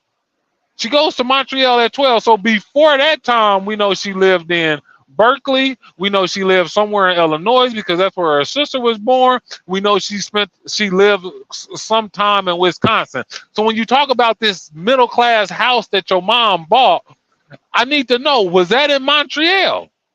Was that in Montreal when you lived in that affluent white enclave, where you went to middle school there, where you went to high school there, when you went to your first college there? No, Howard was not Kamala Harris' first college. She first went to a PWI in Canada. See, there's a lot about her that we don't know. See, they just want us to cobble things together and make her up. How does an Indian woman teach her children how to be black? Like, tell me, is that like how, what's her name, Bad Bobby, Catch Me Outside became black? Like, is there some type of, y'all remember the MTV like dance steps where they used to try to teach these non-rhythmic whites how, like, boom boom pop, and then you boom boom pop? Is that how an Indian woman teaches her Indian child to become black? By watching BET? Yeah. Like no, so it hasn't been debunked at all. That's right. That's right. Do you have the clip of her talking about how you got to play this if you don't have it? You got the clip of her talking about becoming black by or being black by love versus the Club Shay Shay joint. If I don't have it readily. It's just like the problematic thing in this is that, and we see this a lot, right? Dark-skinned Jermaine becomes light-skinned Jermaine. Soon as he comes out and says something about the Democratic Party, they beat him into submission. They tried to do the same thing with his ex, Janet Jackson, but she said, no, I'm not having it. We 10 toes down in this. We are actually from the black radical tradition. No matter what you say about my brothers and me being kooky, we Gary, Indiana, raised, we not going. That woman ain't black. I'm standing on it. I'm standing on it. It's sad that she got way more balls than these so-called, well, than these black men who just fold every time the Democratic Party come from. You see Usher. You see Usher, right? I don't do politics. 2 weeks later, he campaigning for Kamala Harris. Now we know Beyonce got $10 million to come out there and give a 5-minute speech. It doesn't elude me. Like I don't not think that these people didn't get paid to be there. Michael Ealy ain't been in nothing in a minute, and when he do be in movies, it'd be a Tyler Perry movie. It's only so many times you can play a domestic abuser hiding up under the bed, right? It's only so many times. The light-skinned villain with the pretty eyes, right? It's only. He did come into power right before it went off the air. He a few episodes before it went off. Got him in there. Yeah, playing a dirty cop. We know DL Hughley had a CNN show. We don't know what these people is getting promised, if they getting paid up front or if they making promises on the back end. But what we do see is a lot of struggling celebrities right now jump up and endorse Kamala Harris after critiquing Kamala Harris. And that's a problem to me. And that should be a problem to all of us. Stay out of politics. I thought you was the music guy. What you doing over here in politics? If you can't articulate and analyze Barack Obama's administration, right, from 08 to 16, right, and you ain't gotta like really be precise and go in chronological order or anything like that, but just let me know that you was in tune with politics, right, and somebody didn't just come and put a battery in your back and gas you up for you to attack black men. Like, let me know you know some political history, right? And I'm just saying, like, just go back to 08, go back to Obama. Let me know you was following that. These people just come out of left field, say something, get beat into submission, and then end up supporting the candidate that they once critiqued. Where is all this coming from? Except for Janet. Now, that's an excellent point. And I think that needs to be pointed out. Like, Janet got more balls. She got more, put it like this, she got more spine. I ain't going to say balls. She got more spine than y'all, man, because she didn't come out and apologize. She didn't backpedal. She ain't become no goddamn advocate for Kamala Harris. Nothing. She just y'all go ahead and say what y'all going to say. And the only thing heard people did say was we didn't apologize about shit. When they tried to put the fake apology out, she's like, he got fired. He got fired. And she said, nigga, you gotta go. They got rid of that dude. It's like Michael Jackson wouldn't approve. Get your simp ass up out of here. Josh, what's going on, bro? We in the kitchen cooking. Josh said he ain't ready. He coming in the last 10 minutes. Give him another hour. Right. Yeah, man. We in the kitchen cooking tonight, man. We had to touch on some things, man. That Michelle, I might play that Michelle Obama piece again. I think we should actually play that before we start winding this thing down. Give more context to it. It's a bunch of stuff. I'll just check in the Twitter sphere. Jill Stein has a town hall going on right now. So she got the numbers popping right now. Okay. Whoa. I did want to mention one thing. Wait, hold on. We got a Yankee sighting from a Dodger fan on top of that. 5-2, the Yankees is leading. I had to put that up there. The Yankees been getting spanked on. Did the judge do anything? I don't know, man. This is going on right now. I think they brought back Soriano, Jeter, and A-Rod. They was getting smoked so bad. That's funny. That's funny. Yeah, Josh. So, did you want to share anything, or do you want me to play the Michelle Obama piece and then give some commentary after that? Yeah, go ahead, play that. Go ahead. I got something, but I'm gonna save it. All right, all right. I mean, yeah, and you could go in. You could lead with that as well, and we can, just break this thing down again because I want to play this before we log off. Before you cast your votes, ask yourselves, what side of history do you want to be on?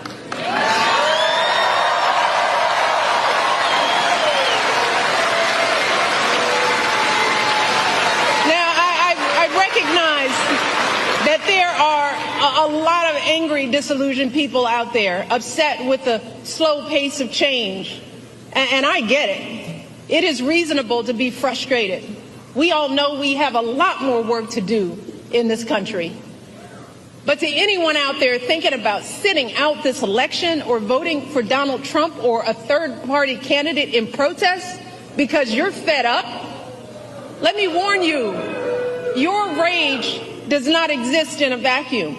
If we don't get this election right, your wife, your daughter, your mother, we as women will become collateral damage to your rage.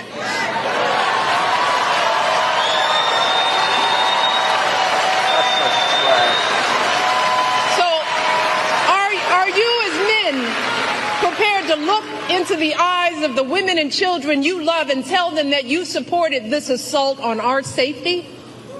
And to the women listening, we have every right to demand that the men in our lives do better by us. We have to use our voices to make these choices clear to the men that we love. Our lives are worth more than their anger and disappointment. And we are more than just baby-making vessels.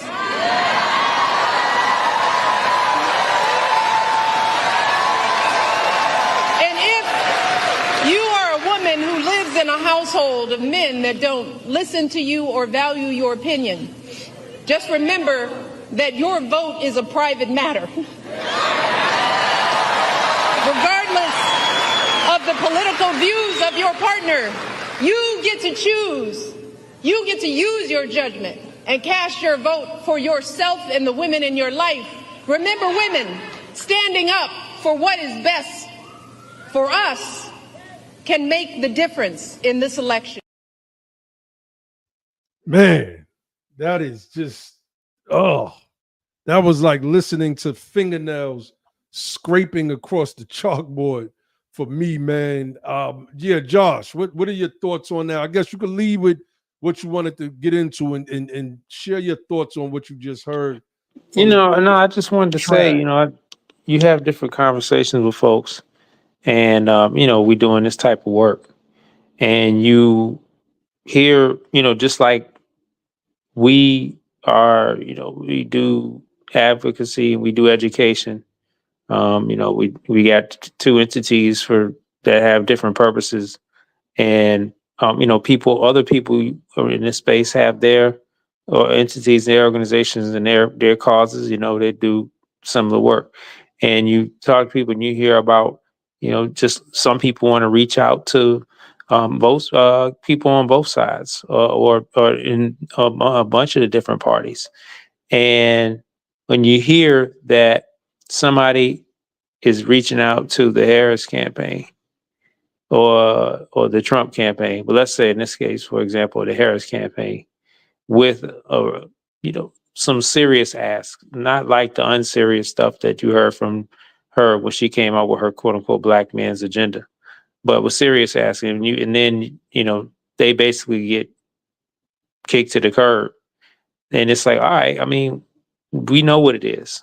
We know what it is. Like, you're not surprised when you hear stuff like this coming up from Michelle, because it's no matter what they say, no matter how they tried to fake you out and how they tried to spin it, they got on some black man stuff to start talking something they couldn't even last like a day on that.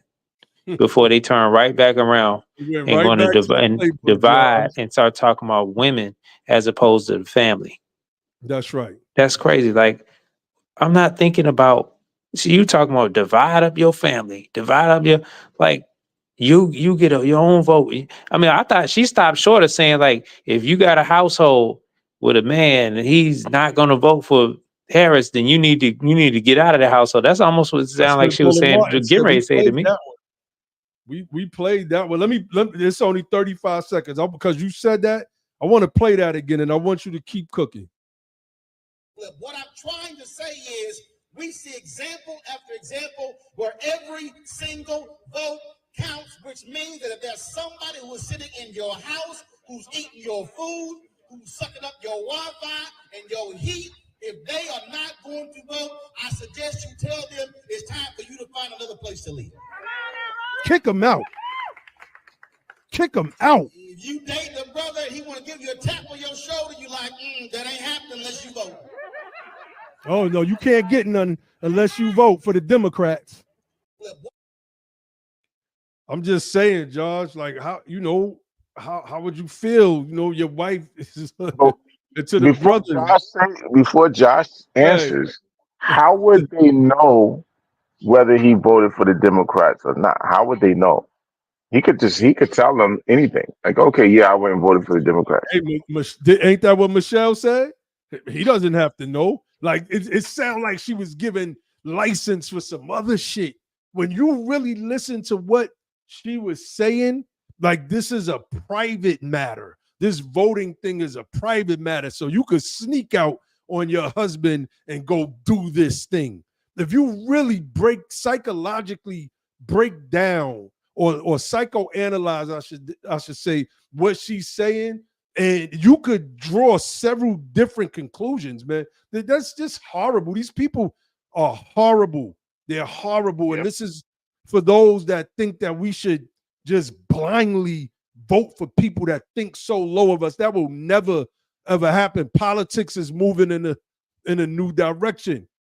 And there's some vehicles on that newly paved highway, and ours is one of them. And that's a fact. That's a fact. Go ahead, Josh. Yeah, I mean, man, it's crazy. Like, now, do we have any other examples of other people and other groups using this type of tactic to try to get them to show up to vote? No. We don't. Now, what group shows up to vote Democrat more than any other group? Well, let's be specific. Hold on. Let's be specific. Let's pull this graph back up. This is where we're at with not forget. I don't want to forget your question. I'm just using a figure of speech how we talk.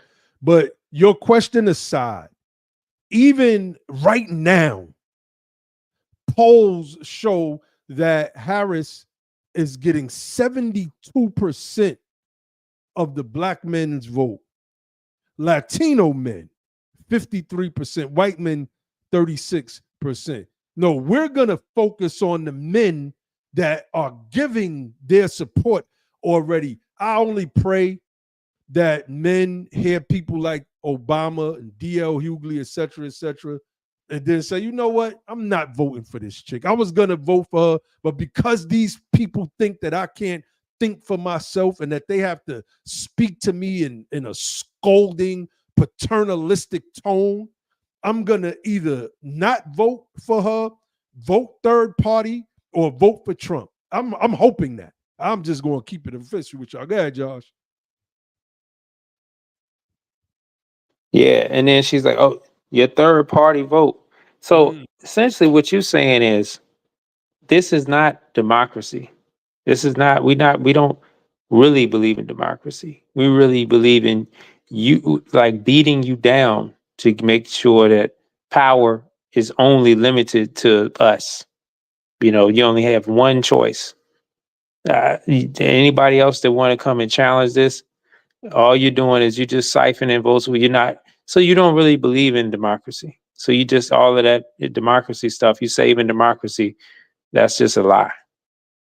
That's what it sounds like to me. Yeah, I Bro, mean, they took democracy away from their own base by putting Kamala Harris in there instead of having that ain't open that something? primary. Yeah. Well, Yeah. Biden said he won the primary, and Chuck Schumer said we wanted Kamala Harris. But that's not what the people said. You see what I'm saying? The people spoke when she ran the first time and she had to quit. Remember? She had to quit. So that's what the people really felt about her. And she was selected. She was selected by the party leaders, man. You know, like it, and even with that, remember, it was Barack Obama who was trying to tell them that they should have an open primary. That's He right. waited to the last minute to even endorse the chick. So I mean, that's a part of the legacy. Like, look, you had one of your top Democrats telling you that you should have an open primary. Y'all decided against that, and you just chose this chick, and the people never had an opportunity to vote for anybody other, in terms of who they would maybe have liked to see as a candidate. They didn't even have the opportunity because you took it away from them. That's right. And that is the theme when it comes to our people. And then they turn around and tell us that they can't do nothing specifically for us. You've seen the Obama clip that I play. Here's a BTP classic. I'm gonna call this one a classic. So he did immigration, you know, obviously stopping this stupid wall that they're building. He The dealt Muslim with country stuff. the Muslim ban, getting rid of the Muslim ban. He dealt with making sure that I think 11 million people will become citizens. So he's doing things, right? But with black folks, you can't just sign something to say stop killing black people. It's not that simple. And So when it comes to the guy, Ali, I was just gonna say, what does she know? What is she talking about? It's like just talk. building a stupid wall. It's like these people Wait trying a to put minute. a Wait a stupid minute. back door Remember, on my house. Anderson Cooper just pressed Kamala Harris about the wall. And he was like, so you don't think the wall is stupid anymore? And she was like, no, but what I think what Trump was saying was stupid.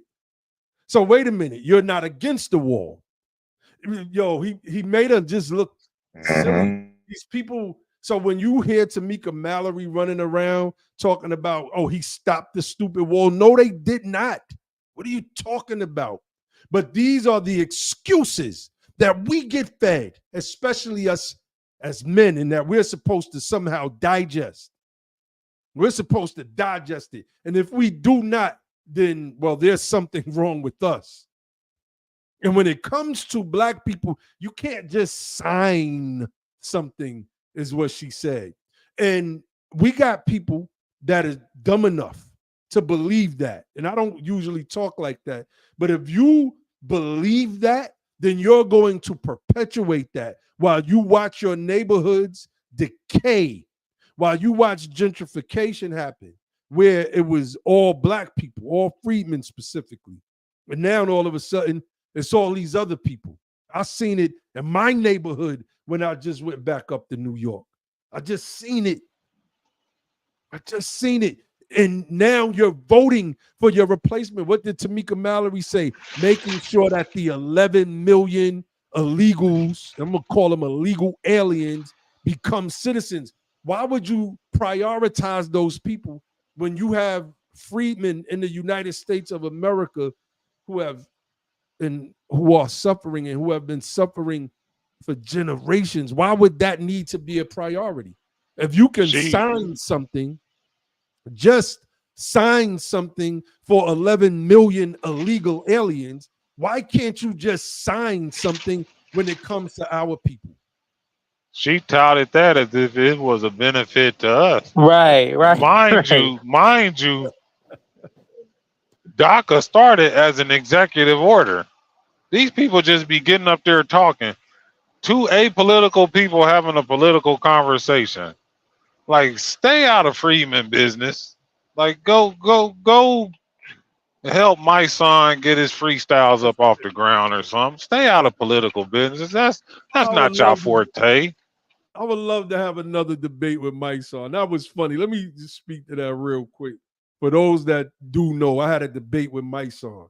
So what Mike's on does on his IG channel, this was like, man, about 3 years ago.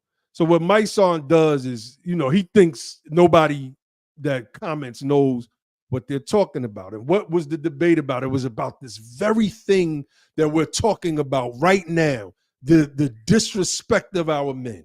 And he went on Nick Cannon, and he sat down with Nick Cannon, talk about black men always doing this to black women, a whole bunch of nonsense. And I went in the comment section and I chopped him up real quick.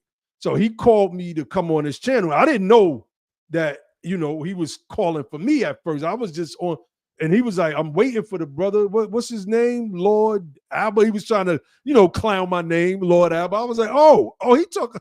Oh, wait, hold on. Let me make sure I put my Far Rock hat on. I want him to know who he's debating with. Got up there on there, and I was just cooking him, right? And the one point that he thought he won on was when I was talking about black men protecting black women. And I said, I prefaced it with, it's some sucker shit, right? If a man beats on his woman, I prefaced it. But I said, even that man is not going to let some other man just come in and beat his woman.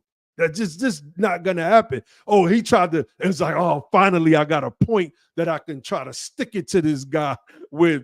And, people went back and they listened to that debate. They was like, what at first it seemed like, it's like, nah, you was cooking that dude. I was like, of course, he doesn't know what the hell he's talking about. And he thought that I was just one of those comment section people. So, if my son is out there listening, I would love to bring the brother on and come into this Lions Den, because I'll go into any platform that my son is on. He's easy work. And we could spit some freestyle.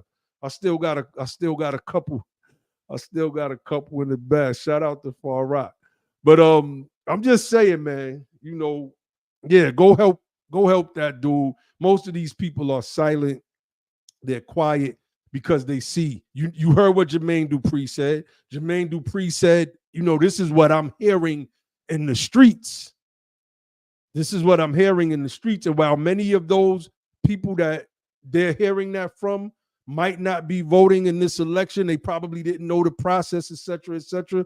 By the 2022 midterm election, all them young brothers will be registered to vote.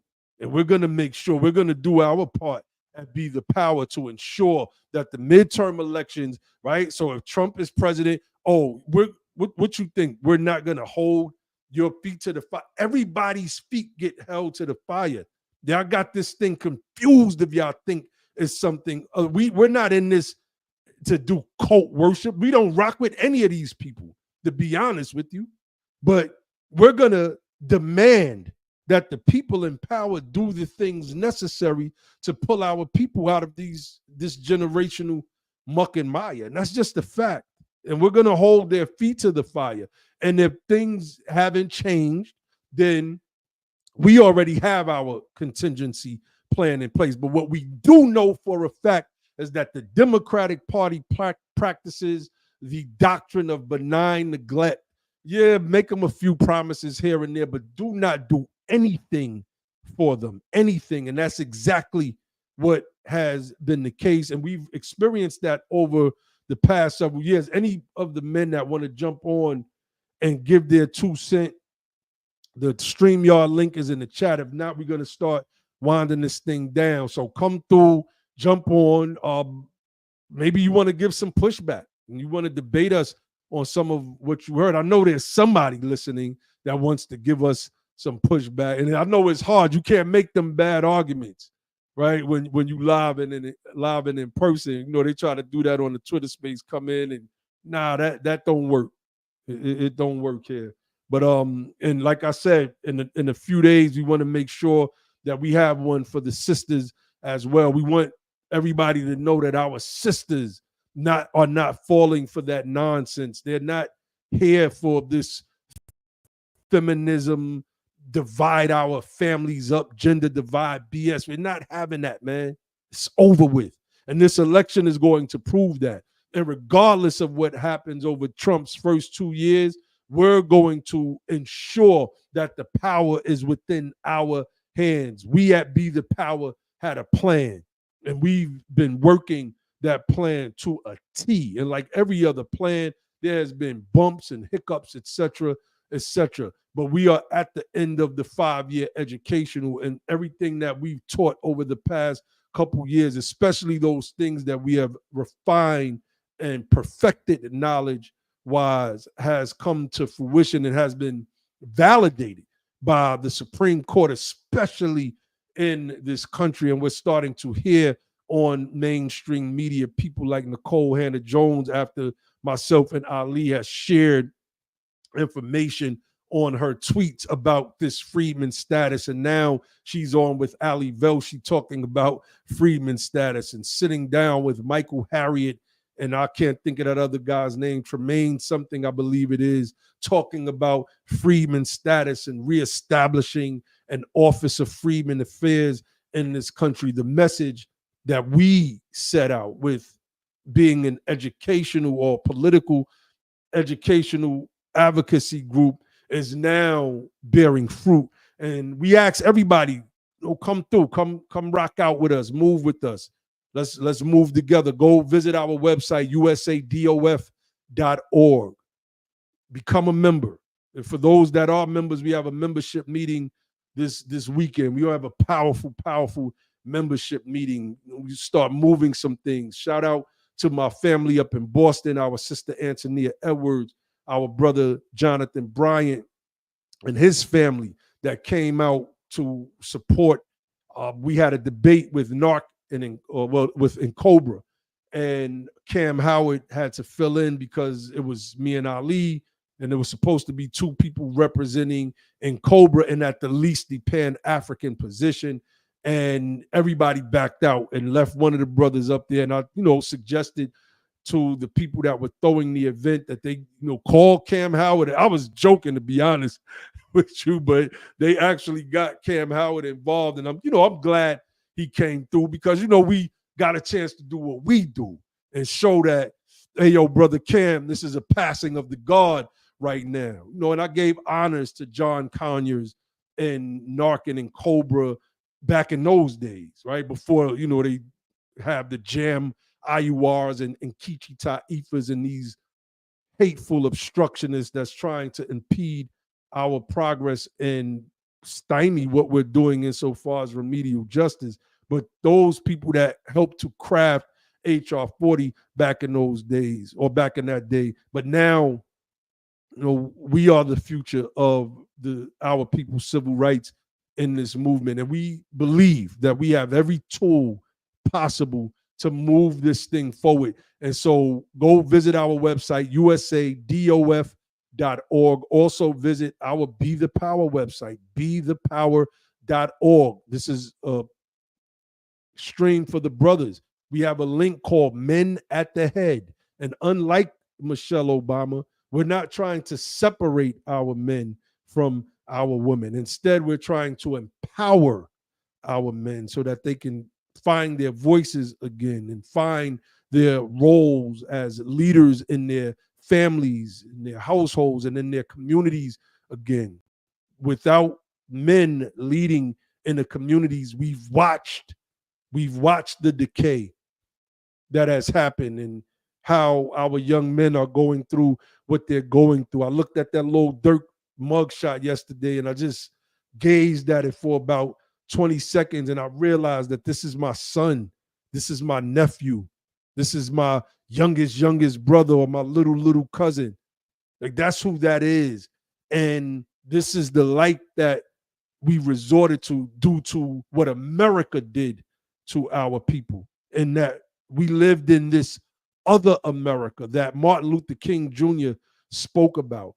And what we see with Dirk, what we see with Chicago drill, et cetera, and not just Chicago drill, what we see with our people all over this country in these pockets, because that is not reflective of all of our people all over this country, is a result of this country bypassing us and focusing on other people, to whereas, you can't just write something for black people, but you can for illegal aliens who have crossed over illegally into this country. You can just write something for them. And I believe that's called DACA, Ibrahim and Josh. He's wrote DACA. And these people were able to come over here and root themselves. So, yeah. So It's sad, but nobody links that legacy to Obama. Nobody links his hiring of Rahm Emanuel as his chief of staff and him shutting down hundreds of CPS, Chicago Public Schools, and how Rahm Emanuel became mayor of Chicago and shut down a bunch of those projects and intermingled those people. Nobody thinks about drill music didn't come about until Obama became president. We can link all of these things together, right? So we're not just bringing up somebody that's currently in the news and saying this is part of Obama's tree as well. No, it actually is linked to his administration and some of the decisions he made. These are outgrowths of benign and neglect. And at this point in time, Barack Obama was at the helm of the Democratic Party. He was in the executive office for America, and he was making the decisions. No matter if he made the decisions himself or he appointed the person like Rahm Emanuel that made these decisions. So this is fruit from the Obama tree, and it's rotten fruit. So somebody like Dirk has to take accountability for the actions he's done. But when you grew up in the cesspool, when you grew up generations and generations and generations of benign neglect, you don't really have an option, right? I talked about growing up in the open air drug market. You don't really have an option, right? Your options is to sit there and die slowly. Malcolm X talked about it. It's like Novocaine, where you could suffer peacefully, right? Or you could do something about it. And they tried to make lemonade out of lemons, and what they came up is drill music, and we understand how that's extremely painful and hurtful to our community. But they was, in their mind, they was just doing the best with what they had. Obama didn't have no program for black males. He didn't have no program for black males in Chicago. Hell, they're gentrifying Chicago so they could put that Obama library there. There was no programs for black males nationally. And I know people want to say my brother's keeper, but that's not a federally funded program. Private donors, and they couldn't even get no money for that. So yeah, this whole idea that you could talk down to black men because black men don't have no agency, you could think that all you want, right? But something about those American freedmen people, we are the most influential people. You've never seen a bottom caste people with this much influence. You've never seen an upper caste group of people with this much influence. Our agency is in our people. We have people power. We have influence. I don't know why. Maybe it was just the gift that was given to us by God, but we have it. And they haven't been able to squelch that out of us yet, right? We have it. You can't take that from us. So I think they may have woke up a sleeping giant, right? And that sleeping giant may have been black men who participate in the political process and who say we are moving away from the Democratic Party. And there's a lot of American freedmen women who are saying the same thing. The problem is they don't get that same vitriol from the Democratic Party. And I'll just end on this note. It's going to be really interesting to see if Kamala Harris gets the same amount of black woman support as Joe Biden did in 2020. And that's something that mainstream media may not talk about it, but you damn sure gonna hear about it on BTP, because there have been a lot of black women, a lot of American freedmen women, not named Candace Parker, who has came out on social media and said, I am not with this. I am not with this. And you even so far as hear it as her bringing Beyonce in Houston. Huh? Did you mean Candace to say Owens, okay. not named Candace Owens, because I know how they look at Candace Owens NBA as on like, it, Josh. yeah. The dun, dun, dun, dun, dun, dun, dun. Yeah, not named Candace Owens, because I know, and we even do it sometimes too. When you hear her say something, you like, yeah, a broken clock is right twice a day. But there's a lot of American Freeman women who came out and say, I don't care if you do bring Beyonce. Beyonce don't speak for me. And me personally, I Beyonce was reading from the jumbotron. I was surprised she can read. So Beyonce can read. Okay, Beyonce. I was so proud of my sisters, man. Like there's obviously the men stepping up all over social media, but man, I was talking to the sister yesterday, and she was telling me, she said she's gonna leave the top of the ticket open. She said, but if she decides to cast a vote at the top of the ticket, it's going to be for Trump. And I was like, oh, well, I didn't expect that at all. I was like, tell me more. I always try to get into people's heads on why they, voting, especially for Trump. And I'm getting that everywhere. This isn't just some isolated, you talking to a few people here. Remember Angela Rye said that these black men and these black people, these Trump supporters don't exist. And we know that that's a lie. And this is what these people do with their attempts at trying to gaslight our people into voting for the do nothing for us Democrats. They will say anything at this point. They'll say anything. That was kind of Michael Ealy's sentiment too. That's right. If you think about it, man, that was his sentiment. Is like, I'm gonna say that it's not this thing, but it's this thing, and I'm gonna bring it back to that it's this thing. It's almost like that Manchurian candidate. It's like that bug went off in his ear. Michael Ealy, you are going off script. Or get out. Right? You gotta put that dude back under that hypnosis, man. You gotta snap back. Don't you hear DL trying to get you to shame and blame black men for being misogynist? DL Hughley, the man that said he's 0 for 100 in debates versus his wife. You never won one debate, then that means you're an idiot and you don't deserve to speak for me. I'm sorry. Everybody's won one debate. Come on. This man said I'm 0 for 100 or whatever the crazy number he said on that DNC stage when it came to debates. He might be right. He might be. This is the same man who blamed his daughter for getting raped and took the side of the rapist. This is no joke. He may be right when he says that. Hilarious, man. All right, so look, we're gonna start winding this thing down, family.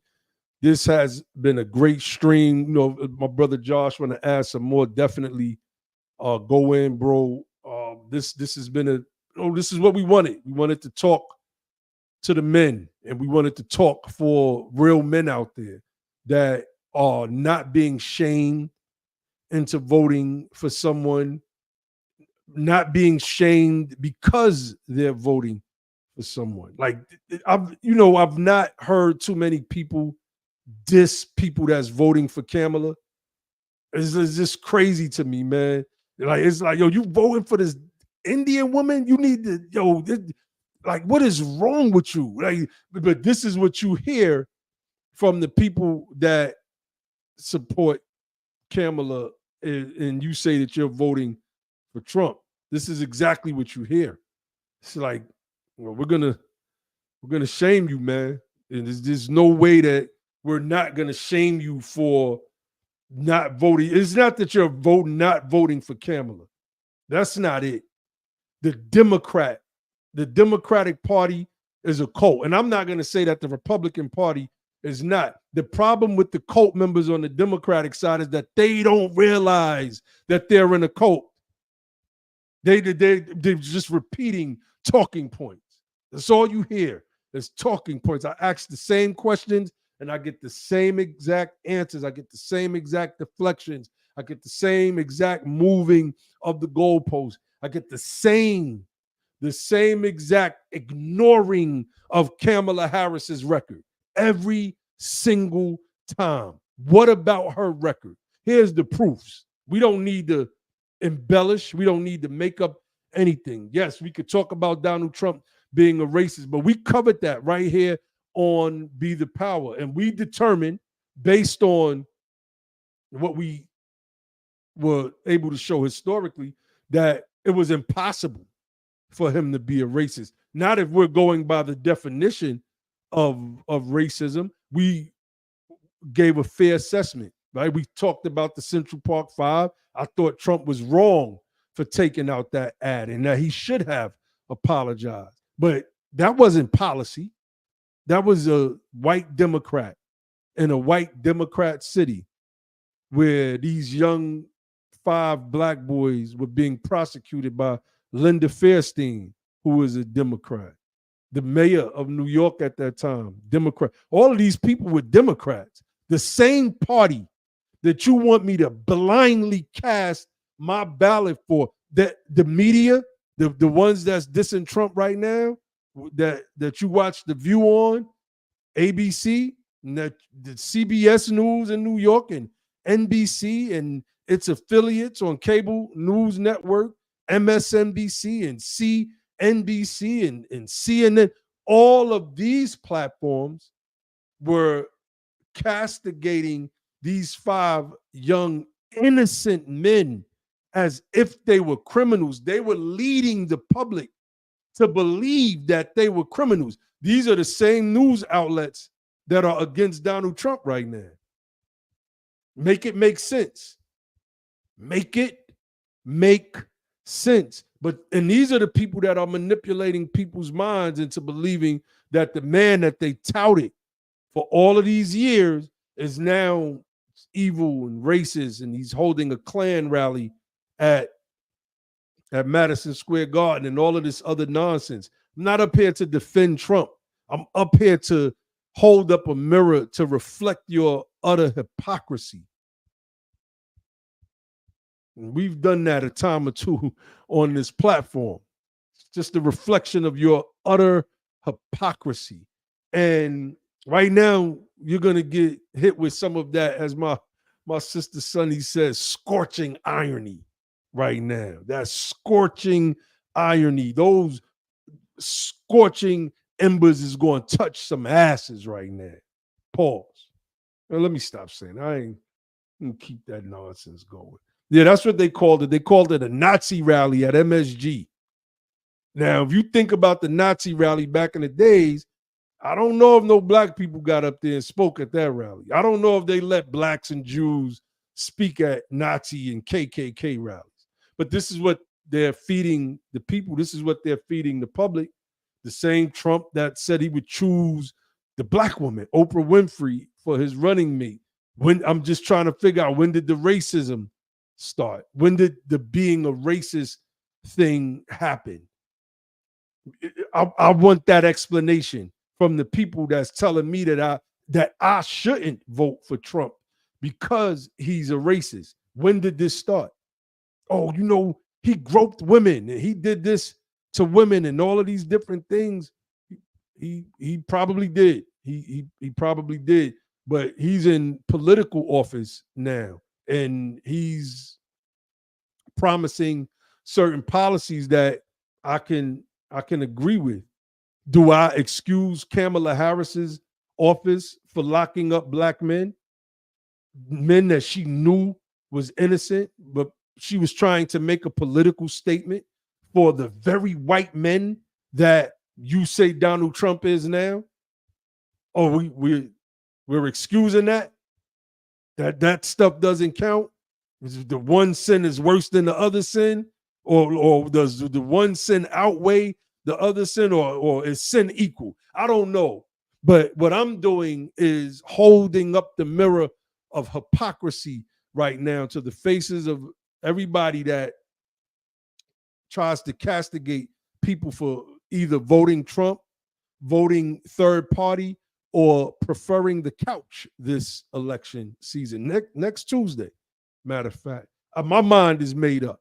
I've said on this, I've wavered on this channel insofar as leaving the top of the ticket open and who I'm going. Just listening to that Michelle Obama speech, maybe my mind was already made up, but that is what pushed me over the edge. So I know what I'm gonna do, and my vote is, as Michelle said, it's private. It's private. But what I will be doing is going live on election night. So y'all make sure y'all tune in. And I'm gonna have me a bottle of good old Uncle Nearest whiskey, on the rocks. I'm gonna have me a good cigar, have me a good Maduro, and we're gonna celebrate. we're gonna celebrate. We're gonna celebrate because it's a new day. The hegemony of the Democratic Party's power, I believe, is going to be broken on Tuesday.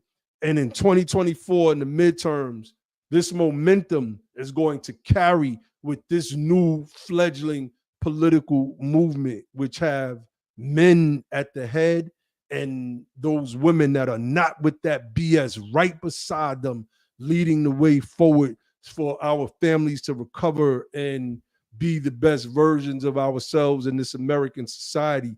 Because we're watching everybody else live a lifestyle that we've been fighting for generations, that just crossed the border over the past 5, 10, 15, 20, 30, 40 years. Nah, not no more.